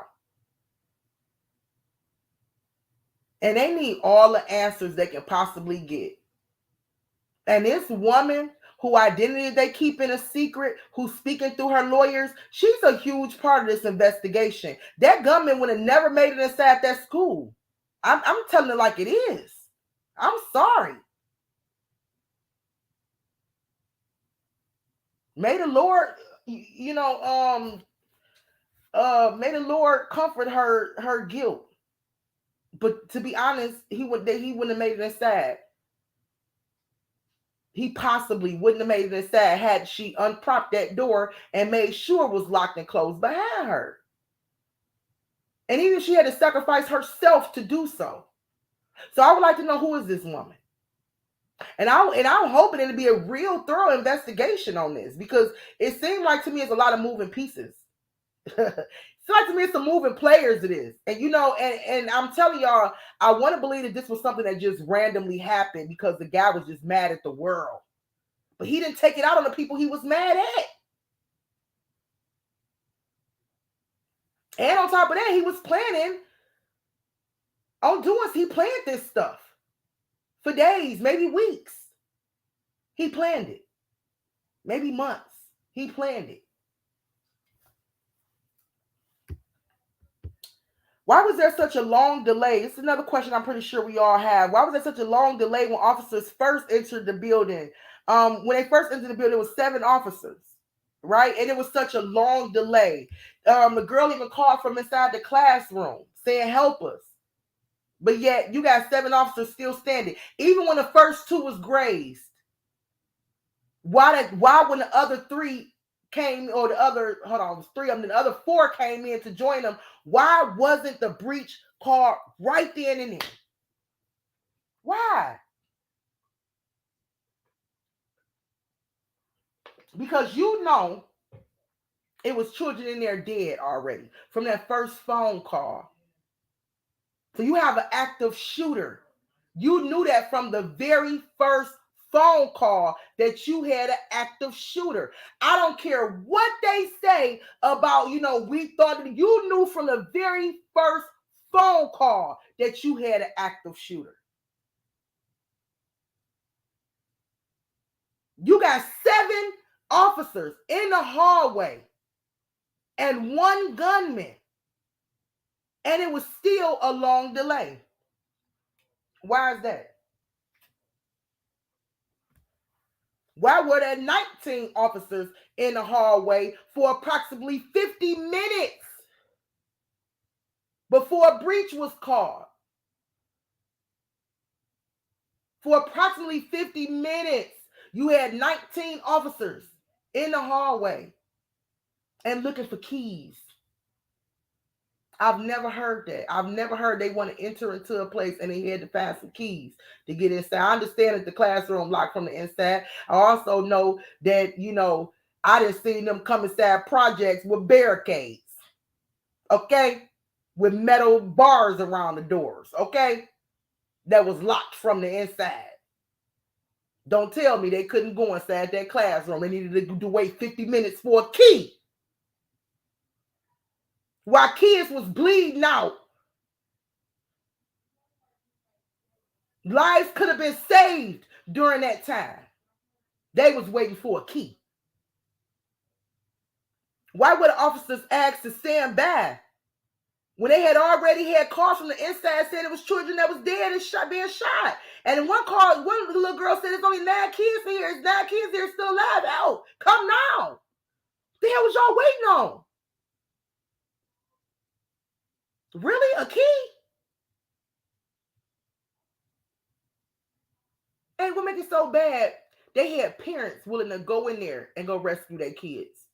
And they was pulling them back. I don't want to go too far ahead. I'm almost done, y'all. But yeah. It was a reason. It's the reason why a lot of this stuff unfolded the way it unfolded, I believe.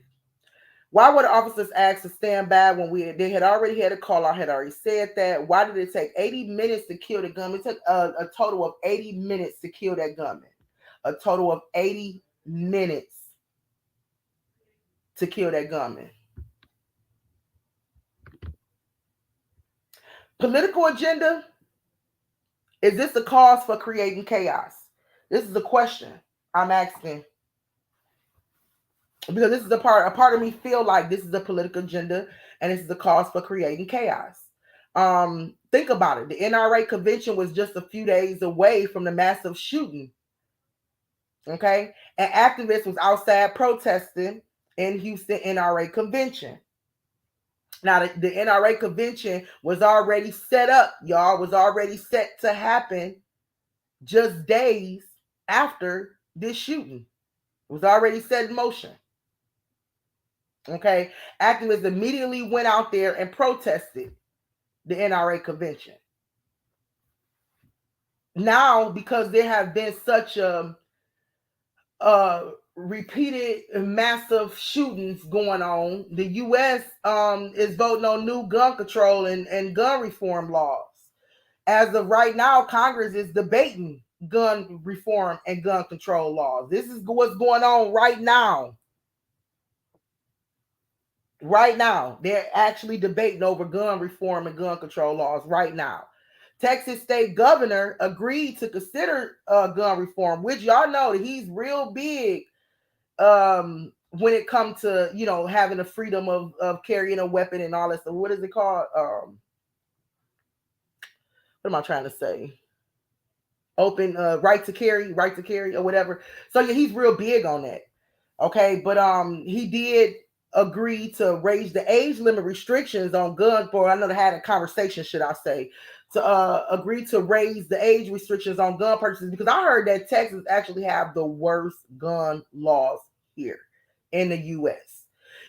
And so what makes me think too, when it comes to if this is a political agenda, orchestrated chaos and all of that, it makes me feel like that they pour this type of stuff on the cities and states that they need to kind of shape and order, or that they want to kind of use to be the mule to kind of get things popping, right?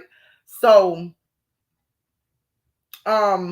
Texas, to me, this is my opinion, is like the obedient child, of the United States.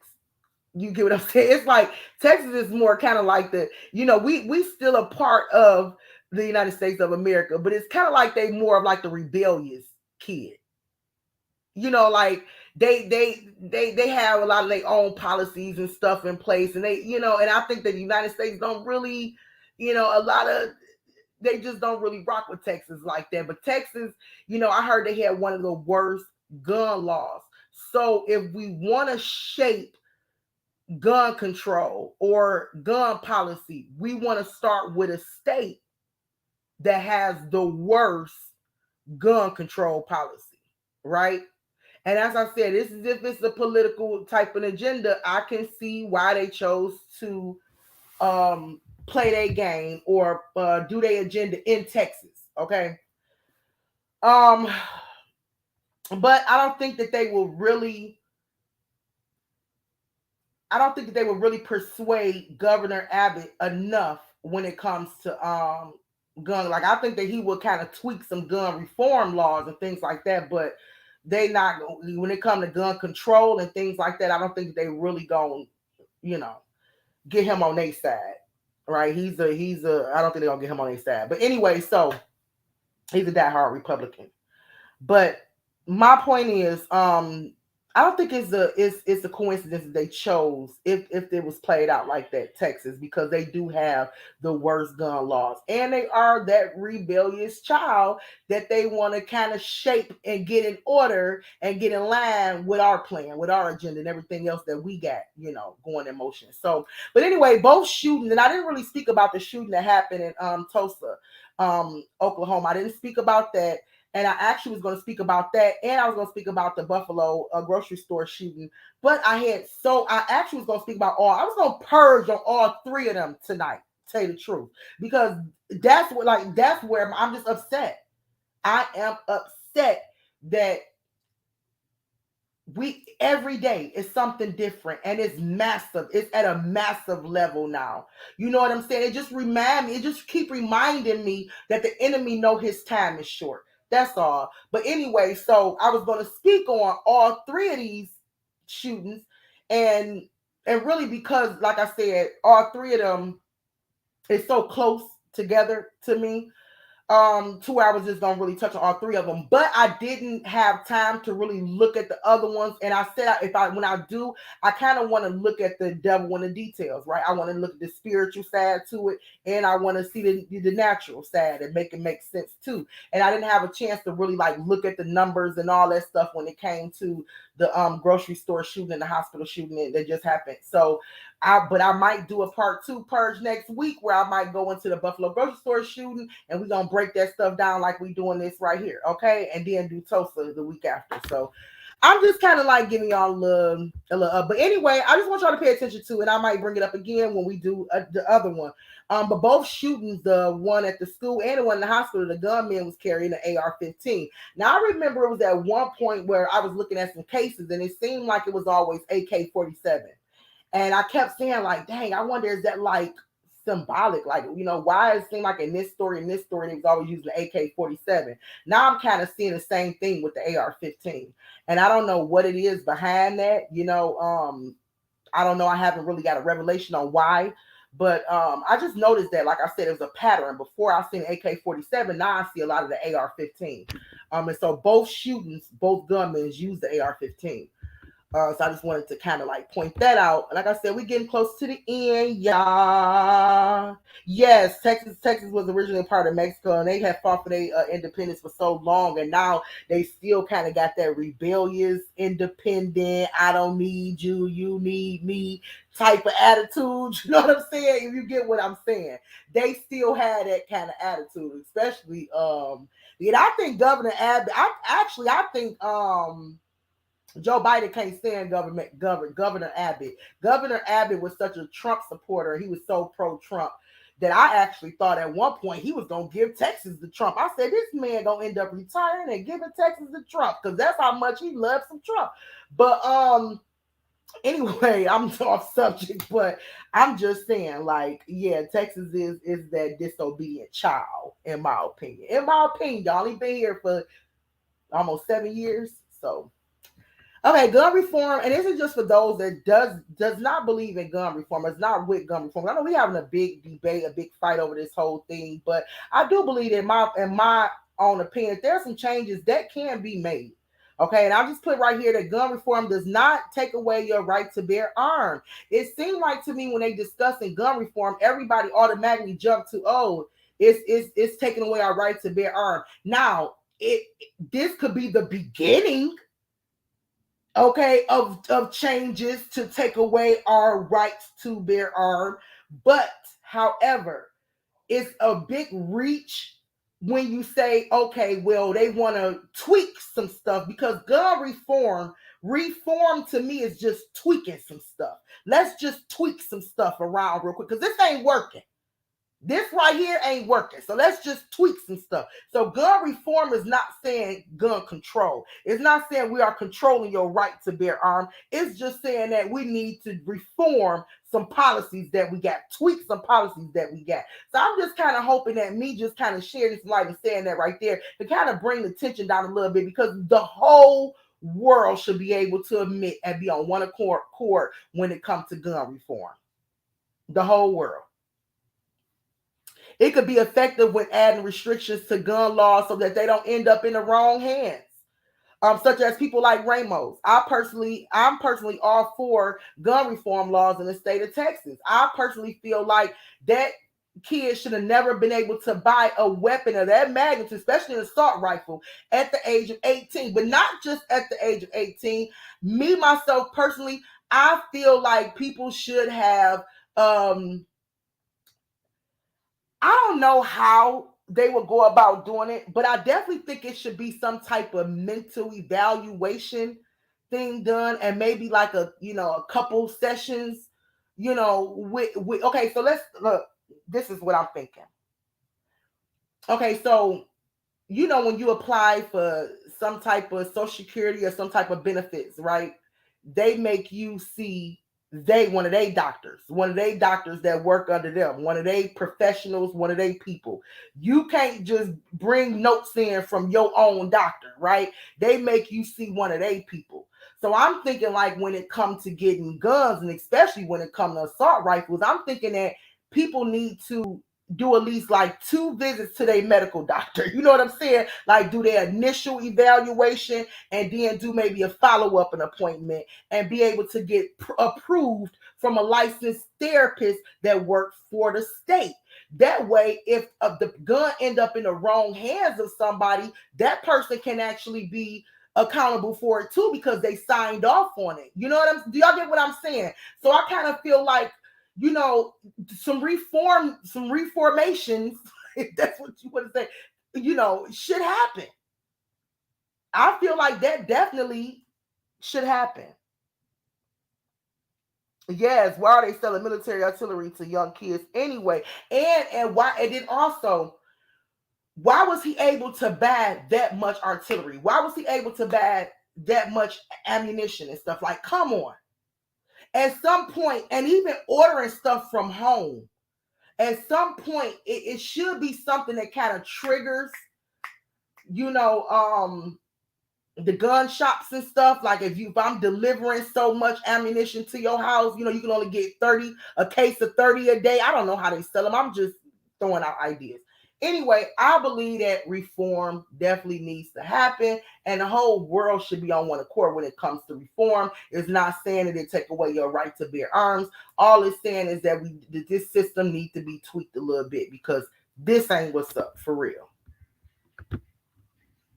Okay, and now, like I said, I'm coming to an end. 19 children, 2 teachers brutally murdered. What can we do better as parents? And this is just like a little few tips that I kind of put up there. And I said, stop raising monsters. I don't mean that literally, but I mean it figuratively or whatever. But what I really mean is, parents are responsible for their children's well-being, including their mental health. We are responsible for our children's mental health. If you know that little Tommy is an introvert, and he was never like that. He was never like that. He all of a sudden he changed. All of a sudden he don't want to go out no more. He don't want to be around people. He don't want you around him. To keep his door locked. It is up to us as parents to see if little Tommy needs some help. Period. It is us. It is up to us. When little Tommy, slam your dog against the wall for no reason at all, because the dog barked too loud, you have to go get him some help. That's what we can do better as parents. we can really stop raising monsters and looking at the signs and the symbols and understanding that one day we might have to be accountable for that. His mama, I believe, is mentally ill. Because when they asked her, I wrote down her quote. When they asked her, what was his motive? She said, I want to quote her right. She said his motive was to get to the kids, but not think of anything else. And I think that anything else meant like not think of the consequence, not think of the bad things, not think of the consequences. She said his motive was to get it was something real dumb. Not real dumb. I can't even think of what she said. But it kind of made her response to that, like, you really think your son had a motive? He had a reason. Them kids ain't do nothing to him. They wasn't the ones that teased him. You see what I'm saying? So her response just let me know that mental illness did not fall far from the tree. Okay, like it didn't. Another thing that we could do is a clean house sweep. You know, for there's those who got teenagers. I know, Kanisha, you ain't got no teenagers. You ain't got to listen to this. Your baby's still babies. But we do a clean house sweep. And what I mean by clean house sweep is I know a lot of us got teenagers that don't want us to go in their room and be looking through their stuff. But what you let your kid know is I'm doing a clean house sweep. I'm sweeping my house and cleaning my house from top to bottom to top. And that includes your room. Okay, so if I'm doing a clean house sweep, it don't have to be alarming to the kid that you looking through some stuff, whatever. Just let them know you're doing a clean house sweep, because there's no way that kid should have all them guns and all the ammunition stored in his bedroom and they didn't know.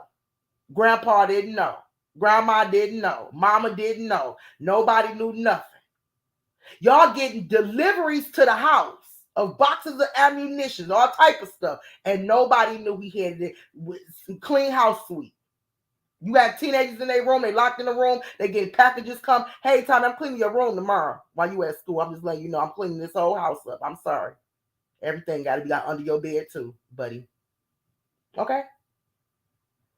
Have a close support system. Another thing that we can do as parents is just trying to have a close support system, whether it's, the people within your household, people outside your household, but just have a support system, because sometimes it takes more than just you to help raise your child. You don't want to ask for help. You don't believe that. And then you end up with Ramos, a Salvador Ramos. Okay, so my whole thing is, the baby daddy ain't got to be around. Ask the uncle to step up more. Take him to the uncle. Let the uncle take him fishing sometimes. Okay, we need a solid support system, period, especially single women. Especially single women. If you're not a two-parent household, in a two-parent household, we can still use it too. But especially if you're a single woman and you doing everything you doing on your own, girl, get you a solid support system. Do you hear me?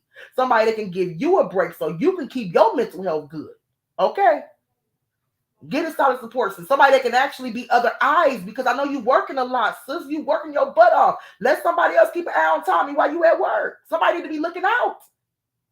These are just simple things that we can do so your child don't hurt mine, and vice versa. Okay, but anyway, this is the end. Governor Greg Abbott, he speaks on funds for mental health illness, and he speaks about this in the very beginning. He actually said he blamed mental illness for the Uvalde massacre and accused of avoiding gun. Oh, and he was being accused of avoiding gun control conversation. So in the beginning, when they asked him about this, he kept talking about mental health facilities and mental health illness and things like that. This is the governor of Texas, y'all. He claimed that, he said he blames mental illness for everything that happened. Now, we know that this kid was not a sane kid, okay? He plotting on what he gonna do. He plotting on getting guns, whatever. He felt invincible. Now, all of a sudden, he want to make himself known. He want to wake the city up, whatever the case may be. We know that he wasn't playing with a full deck. I don't believe his mama is playing with a full deck, okay? But anyway, what Governor Greg Abbott said, I didn't write a lot down because I wanted to really kind of voice my opinion on this right here.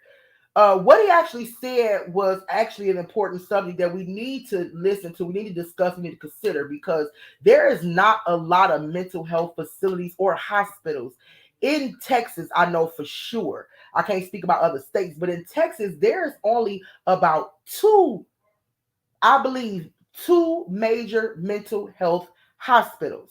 And y'all know how big the state of Texas is, right? So if we only have two to possibly three mental health hospitals, as big as this state is, okay, imagine how hard it probably is to actually get a bed and get admitted into these hospitals because the state is so big and it's only so few of them. Now, the reason why I'm telling y'all this is because at one point I was actually working in the mental hospital. When I first got here, I was working through emergency department. And not a mental hospital, I'm sorry, through the ER regular hospital, but I was working on the suicide floor.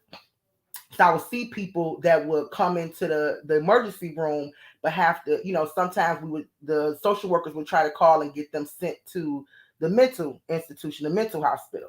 And like I said, it's only, from my understanding, from my knowledge from then, it was only like two or three in the state. Okay, period. So most of them will always be booked, not booked. What is it called?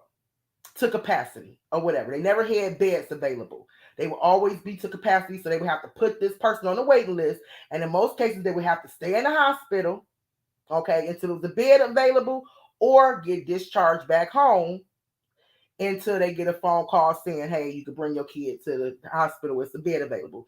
So my point is, it's not enough hospitals in Texas. I can't speak for a lot of other different states, but I'm pretty sure that it is a lack of dealing with mental patients. You know what I'm saying? And maybe a lot of different states around the world. Now, me, myself, personally, okay, I don't believe that this boy did not have a history of violence or mental illness. I believe that this boy actually was probably in and out the hospital. I believe that he actually had, and this is the reason why the first thing the governor started talking about is mental illness, mental facility, because I believe that they probably know that they failed that boy. They probably know that they failed that boy too, because ain't no way in the hell that boy did not see the inside of a hospital. I'm pretty sure that boy done been to the hospital and had been to the mental hospital or on the waiting list or whatever the case, and discharged and sent right back home and right back into the streets, because that's what they do.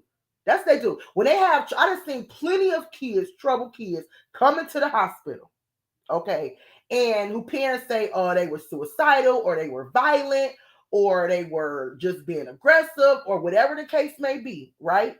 And this is a regular hospital. They would give them something to calm them down, okay, let them sleep it off, and they would discharge them, especially if they didn't have an actual mental facility for them to go to. They would just discharge them, send them right back home to mom. Next thing you know, their kid right back at the hospital a week later.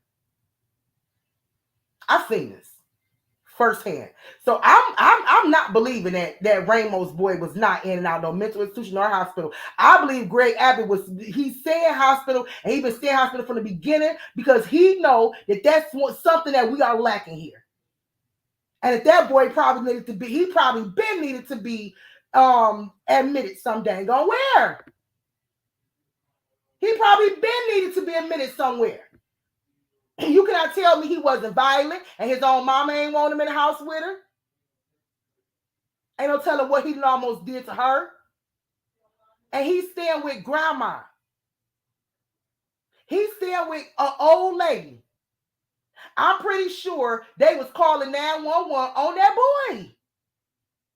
I'm pretty sure they done took that boy to the hospital, and I'm willing to bet, I don't think they would let it be known though, but I'm willing to bet that boy had a history of going in and out the hospital. I'm willing to bet that, but I don't believe our state would make that known, because they know if they actually make that known, that'll have to be an accountability on their part, something that they will have to take accountability for, because ain't no way these kids should be just discharged out these hospitals and back at home like that to be a threat or a menace to society. But what can they do when they don't have facilities and nowhere to place them? when they don't have nowhere to place them. So I definitely believe that the conversation needs to be had. I definitely believe more funds need to go into building mental health facilities and things like that. I definitely believe that. I definitely don't. I definitely believe that they want to make this all about an agenda for gun control and policy and things like that. But I actually, me myself personally, I applaud. I'm not saying I'm 100% pro my governor. I don't even really know what Governor Abbott be up to half the dang on time. So I'm not going to cap and say, oh yeah, I'm 100% pro him. No. But when he actually brought that to the forefront, he actually said, look, okay, I hear what y'all saying. We're going to look at this gun reform tweaks and stuff, but we need to put some funds into mental health. We need to put some money into mental health. And he said it before, and I do know before, he actually put a wad of cash in there, like something million, and ended up taking it back years later. But right now, this should wake people up. We actually need more mental health facilities. We need to stop acting like mental health is just a subject. We need to really take that stuff serious. And understand, and I believe a lot of these people we seeing around here with guns in their hand killing people are mentally ill. And they probably finding them on websites. Y'all don't want to hear me say that, but I'm gonna have to say they probably finding them on all type of social media outlets. They probably finding them.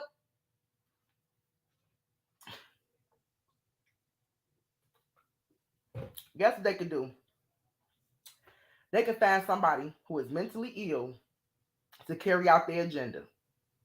They could find somebody who's been back and forth to the hospital, in and out the hospital, knowing they mentally ill, who they didn't probably hack their page, then befriended them on social media to carry out their agenda.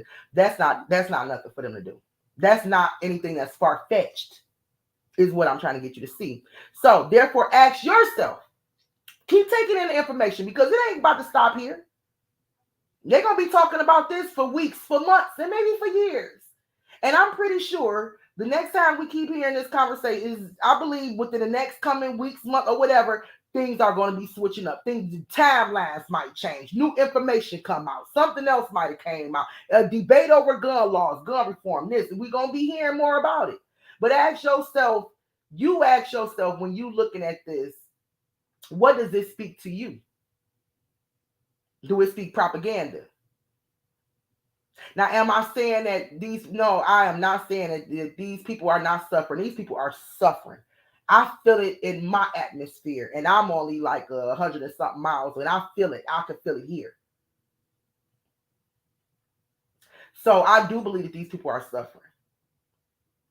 I would never say that I believe that the parents and stuff was involved in losing their child. Oh, no. I believe that these parents had no idea that they was gonna see their baby at the ceremony and not see their baby when school was out. I do not believe that them parents meant for this to happen. However, I do believe that there's a lot of unanswered questions. And I do believe that we can travel down a rabbit hole if the carrots are all lined up. Like if the trail is leading up to that, then that's where we're gonna go. And to me, it's just so many unanswered questions. And to me, it's just so much that seem like they're not speaking on, especially like the teacher that left the door open. Where did she go? Why didn't y'all tell us she ran into classroom 112 and she was in there under the desk? We don't know anything about where she went. Did she have something propped up? Like, it's just a lot of stuff that they're not even telling her identity, which makes me wonder, are y'all covering for her? We know a police officer had a wife and a child in there. Is the reason why her name is not being said is because is that cop wife? Was that the wife of the cop? I'm saying, I just got questions. We don't even know who she is, but we know that she's a huge part of this investigation, at least mine's. Okay, but anyway, that's it, y'all. I believe. Okay, I got something real quick. I was gonna say, the war on the world. There have been over 200 mass shootings in the United States so far in 2022. I only know about 3 that just happened in 2022. Okay, and it's been 200 mass shootings in the U.S. so far. Buffalo grocery store massacre and the new shooting at the hospital in Tulsa is just to name a few. Okay, and like I said, it's the two that I think I'm a purge on in the next couple weeks. There's a spiritual warfare and an attack is on the good versus the evil. Y'all, the attack is not on the black and white. The attack is not on just the blacks. The attack is not on just the children. The attack is not on just the women. Like I literally was having some time with God. Think about this, like God, these women are being attacked. Then He'll show me a man. Then I was like, God, this youth generation is being attacked. Then He showed me older people. Then I say, God, the elderlies are going. Then He'll show me kids. So what I realized is the attack is on the good versus the evil. Right? That's a spiritual warfare. It's good versus evil. It have nothing to do with this fleshly house we live in. It have everything to do with what's inside of us. We are being attacked because of what is inside of us. Not what we look like on the outside, but what is inside of us is the reason why we're being attacked. It seemed like the good are being defeated. The Bible even told us towards the end, it would look like we being defeated. It would look like Satan will have a 7-year reign over the church. And the church is the good spirits, the good souls, the people that God called His own. You will have a 7-year reign where it would just look like the devil just defeating you, where you just defeated. But you will be saved. I don't want to get all churchy, but I just want y'all to know it looked like we being defeated, and we are not. This is what it looked like. Satan and his adversaries have to take accountability for every evil deed they did on this earth. You best believe that. Some events that we've seen in the past and possibly now are 9/11 and 7/11 domestic terrorist attacks. Now, y'all gonna hear the White House, y'all gonna hear a lot of them talk about domestic terrorists. They are domestic terrorists. And come on, God, speak to me. I feel like you want to say something. Domestic terrorists. We're gonna hear a lot of domestic terrorists. Come on. Domestic terrorists ain't nothing but another word for state emergency. Come on, God. It ain't nothing. Domestic terrorists ain't nothing but another word of state emergency. 911. Domestic terrorists, 911, state emergency. That's all it is. They keep talking about domestic terrorists and doing something when it comes to domestic terrorists, but it's really their propagandas and political agendas that we seeing. It's really a lot of times it's really, and I can't say it is like that for every case, and especially when it comes to the Buffalo grocery store, when it comes to I haven't even looked into that yet. You see what I'm saying? But from judging from a lot of the past events that we've seen, and what I'm looking into right now, seeing 7/11, 9/11 all over this. These are the domestic terrorists. God gonna give me something more when it comes to this word domestic terrorist attack, because I'm feeling it so heavy in my spirit that they're using it for something, and I just can't touch on it yet. But anyway, I'm just saying that they're gonna keep talking about a domestic terrorist. I keep feeling like they're gonna keep bringing it up. They're gonna keep talking about it as if we have, oh, come on, God, a threat within our own camp. They make okay. Domestic terrorists. They making it seem as if we have threats within our own camp when they are the threats. When they are actually the threats that's within the camp. It's them.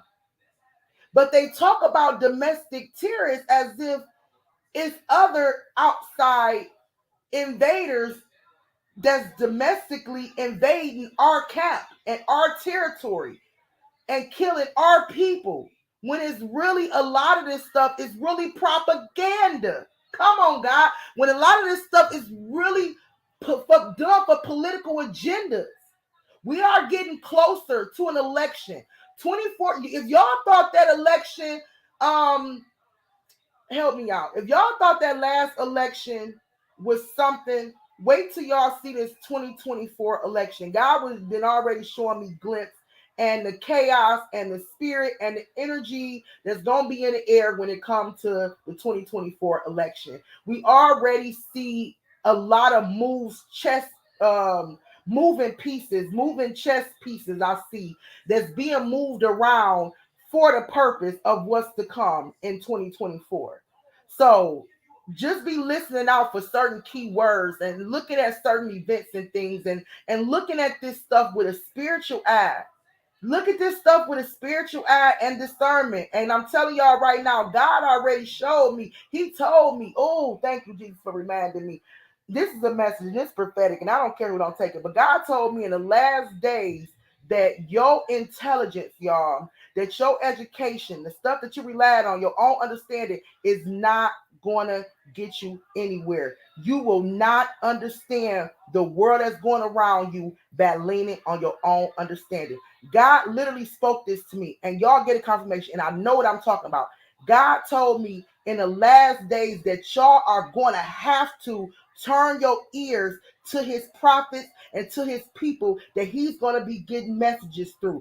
Y'all going to have to turn your ears to these people, because when he told you in the last days that my sons would dream dreams and my daughters would prophesy, he telling you that that's where your knowledge and your wisdom is going to come from. Come on, God. It's going to come from the people that he's putting dreams into, that's going to be putting together pieces that your natural man would never be able to understand. He's going to be speaking into his daughters, and they're going to be prophesying stuff you will never be able to understand. This is the reason why you see such a rise when it comes to these psychics and when it comes to these energy readers, and when you come to you see a rise in this stuff right now, because even they know that whoever they answer to is using them in the last days, just like we should know we being used in the last days. They know that they being used as well in the last days. Who you gonna turn your ear to? Stop turning one ear to a prophet of God and turn your other ear to a psychic, because God said he's gonna end up tuning out both your ears, least you not hear nothing. I know what he spoke to me. Least you not hear nothing. You can't turn one ear to a person of God and then turn another ear to a psychic. Y'all got to stop doing that. That's why your mental is all over the place. That's why your mental, you don't know what to believe. That's why you become confused. Who is the author of confusion? It's the devil. That's because you got one ear tuned to what they saying over there, and I got another ear tuned to what he said over there. No, pray and ask God to send you to his people, because the Bible say that you need to be listening to what the church say. You need to be listening to what the Spirit say to the churches. So we should be right now listening what the Spirit is trying to say, what the Spirit is trying to say to the churches. Because we living in a time right now where the Spirit's gonna help maneuver us and help get us through this. The Spirit. If your ears is not tuned to what the Spirit is saying to the churches, how you gonna move? You have no idea what's going on. You living in a world of parables, my baby. You living in a whole world of parables. A lot of y'all can't read the numbers. You can't read the symbols. You can't read the colors. You don't know what means what. You living in where everything around you is like a parable. It's parables. How you gonna understand anything if you're not filled with the Holy Spirit? That's what I'm trying to figure out. And you're not tuned in to what the Spirit is saying to the church. How you gonna figure it out? God told me that earlier. He told me that earlier, and I heard it so clear as day. Like, it's gonna be a time where my people gonna have to completely tune into what the Spirit is saying and listening to my sons who I'm putting dreams in. My daughter, and he not saying just my sons. No, my sons gonna get dreams and they gonna prophesy. My daughters, they gonna get dreams and they gonna prophesy. But what he trying to tell you is pay attention to the latter. Hello, pay attention to the latter. The former is gone. The former is gone. They did their job. Hallelujah. They did their job. The former is going to pay attention to the latter. Y'all better pay attention to the latter. The latter is greater than the former. Pay attention. They gonna help maneuver us through these last days, just like Moses helped maneuver the people of Israel through the promised land, through the wilderness to make it to the promised land. We need our Moseses, we need our Elijahs, we need our Joshuas. These are the people we're supposed to be tuning into so we can figure out where we're going and how to maneuver. And not in the spirit, and not in the natural, in the spiritual. Stop going out here looking for a Joshua and listen. He said, listen to what the Spirit is saying. He didn't say go seek them. Listen. Just listen. Listen. All right. I love y'all. I love y'all. I got to get out of here. I got to get out of here. I'm going to read what y'all saying real quick. I think since corporate, the therapists and psychiatrists, they are tapped and overworked here in Boston. I believe that too. Yes. Yes. The psychiatrists, therapists, even the CPS workers, the DPS workers, all of them people, I'm pretty sure they are tapped out.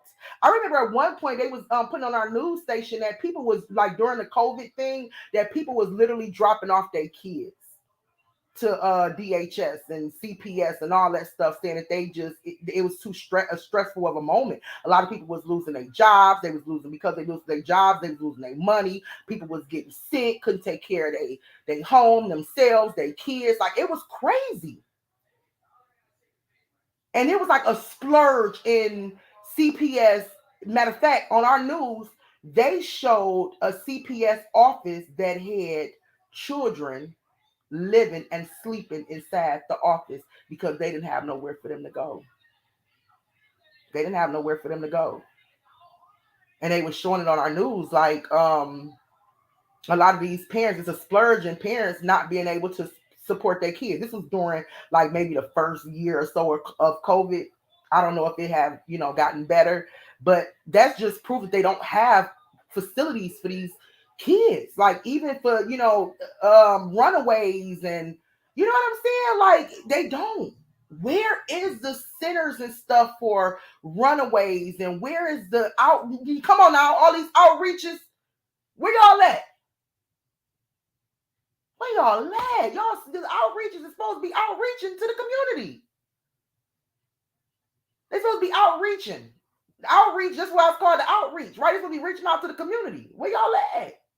We need more outreaches, reaching out to being involved with the community, knowing the people in their community, knowing the people's kids in their community. It's just, I don't know. We just need to protect our community more. I can go on and on and on about it, We can't do everything, but we can do our part, and we can do our part as parents. Like I said, them 3 tips that I gave that for me too. Those was instructions that the Holy Spirit gave me, and I'm sharing it with y'all. Every time I get something, I'm getting it directly, and I'm sharing it. So that don't mean it is not for me too. Those are instructions for me too. Start checking your kids' room. Start, doing a sweep, a clean sweep. You know what I'm saying? Like that's instructions for me too. Don't raise no monsters in your house. Make sure they know who God is. Make sure they stay, connected in a relationship with him. So I don't know, but I needed to get this out today, y'all, because this whole thing had been bothering me, and it had been bothering me since it happened, really. And now, every day in the morning, I tune on my TV, I tune in to the news, and just to see or hear any updates. And it's been really, really hard. So I said, I did not plan on doing this into a presentation form. I really didn't. I really just planned on, like I said, just purging and talking about it. But it ended up being a successful, dang, what time did I go live? 2 hours and 43-minute live. Okay. It ended up being a 2 hour and 43-minute live. I actually did this, Jennifer, Cynthia, I did this. I put this lab together yesterday. Yesterday night. So I really just worked on it overnight. And whenever I set that time up, that's when I started working on it. I actually set the lab up first, and then I started working on it because I didn't plan on doing a presentation. So I set the lab up thinking tomorrow night I'm gonna speak on the Uvalde shooting. But next thing you know it, last night God was just showing me stuff and giving me stuff. So I'm like, you know what? Let me open up my Google presentation, and from that point on, I got to looking at the numbers, and I went from there. But I didn't plan it though. But I would love what I am gonna do. I would love to do the Buffalo shooting next, and we can kind of like see. I want to see from the spiritual realm. I want to see from the natural realm. And kind of break that down, and also the one that just happened in Tulsa too, and which was 4 people ended up getting killed at a hospital. They still have not showed the face of the gunman, which I wanted to see because I heard he was a black man. I don't know how true that is, but I haven't seen a picture of him yet. So maybe I'll have it by next time I go live. They don't have government funds for those programs anymore. Yes, I know. They really don't. You know what? The governor said that he was going to put some money. The governor of Texas said he was. Hold on, my dog trying to get in, y'all. She's scratching at the door. Hold on.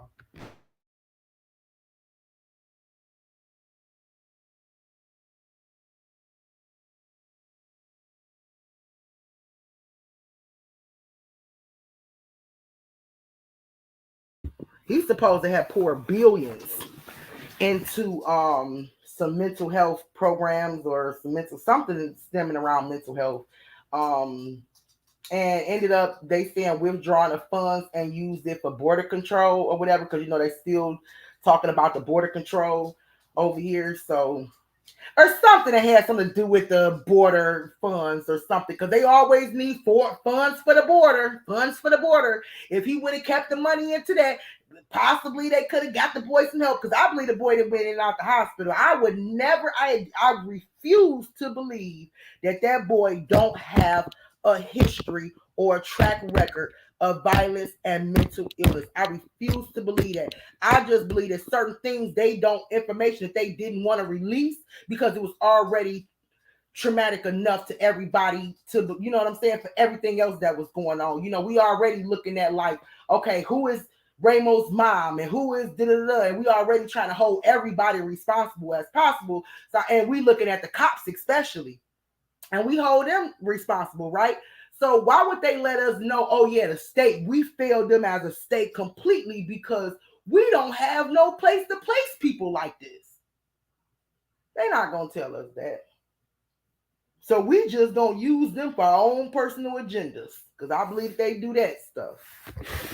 Is this the case? Who knows? But time will tell.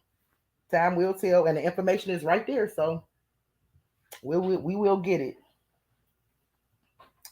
All right, so I'm getting ready to get up out of here. All right, you guys. Thank you guys for being on here with me. I know I done took up enough of y'all time. 2 hours and 47 minutes. Lord have mercy.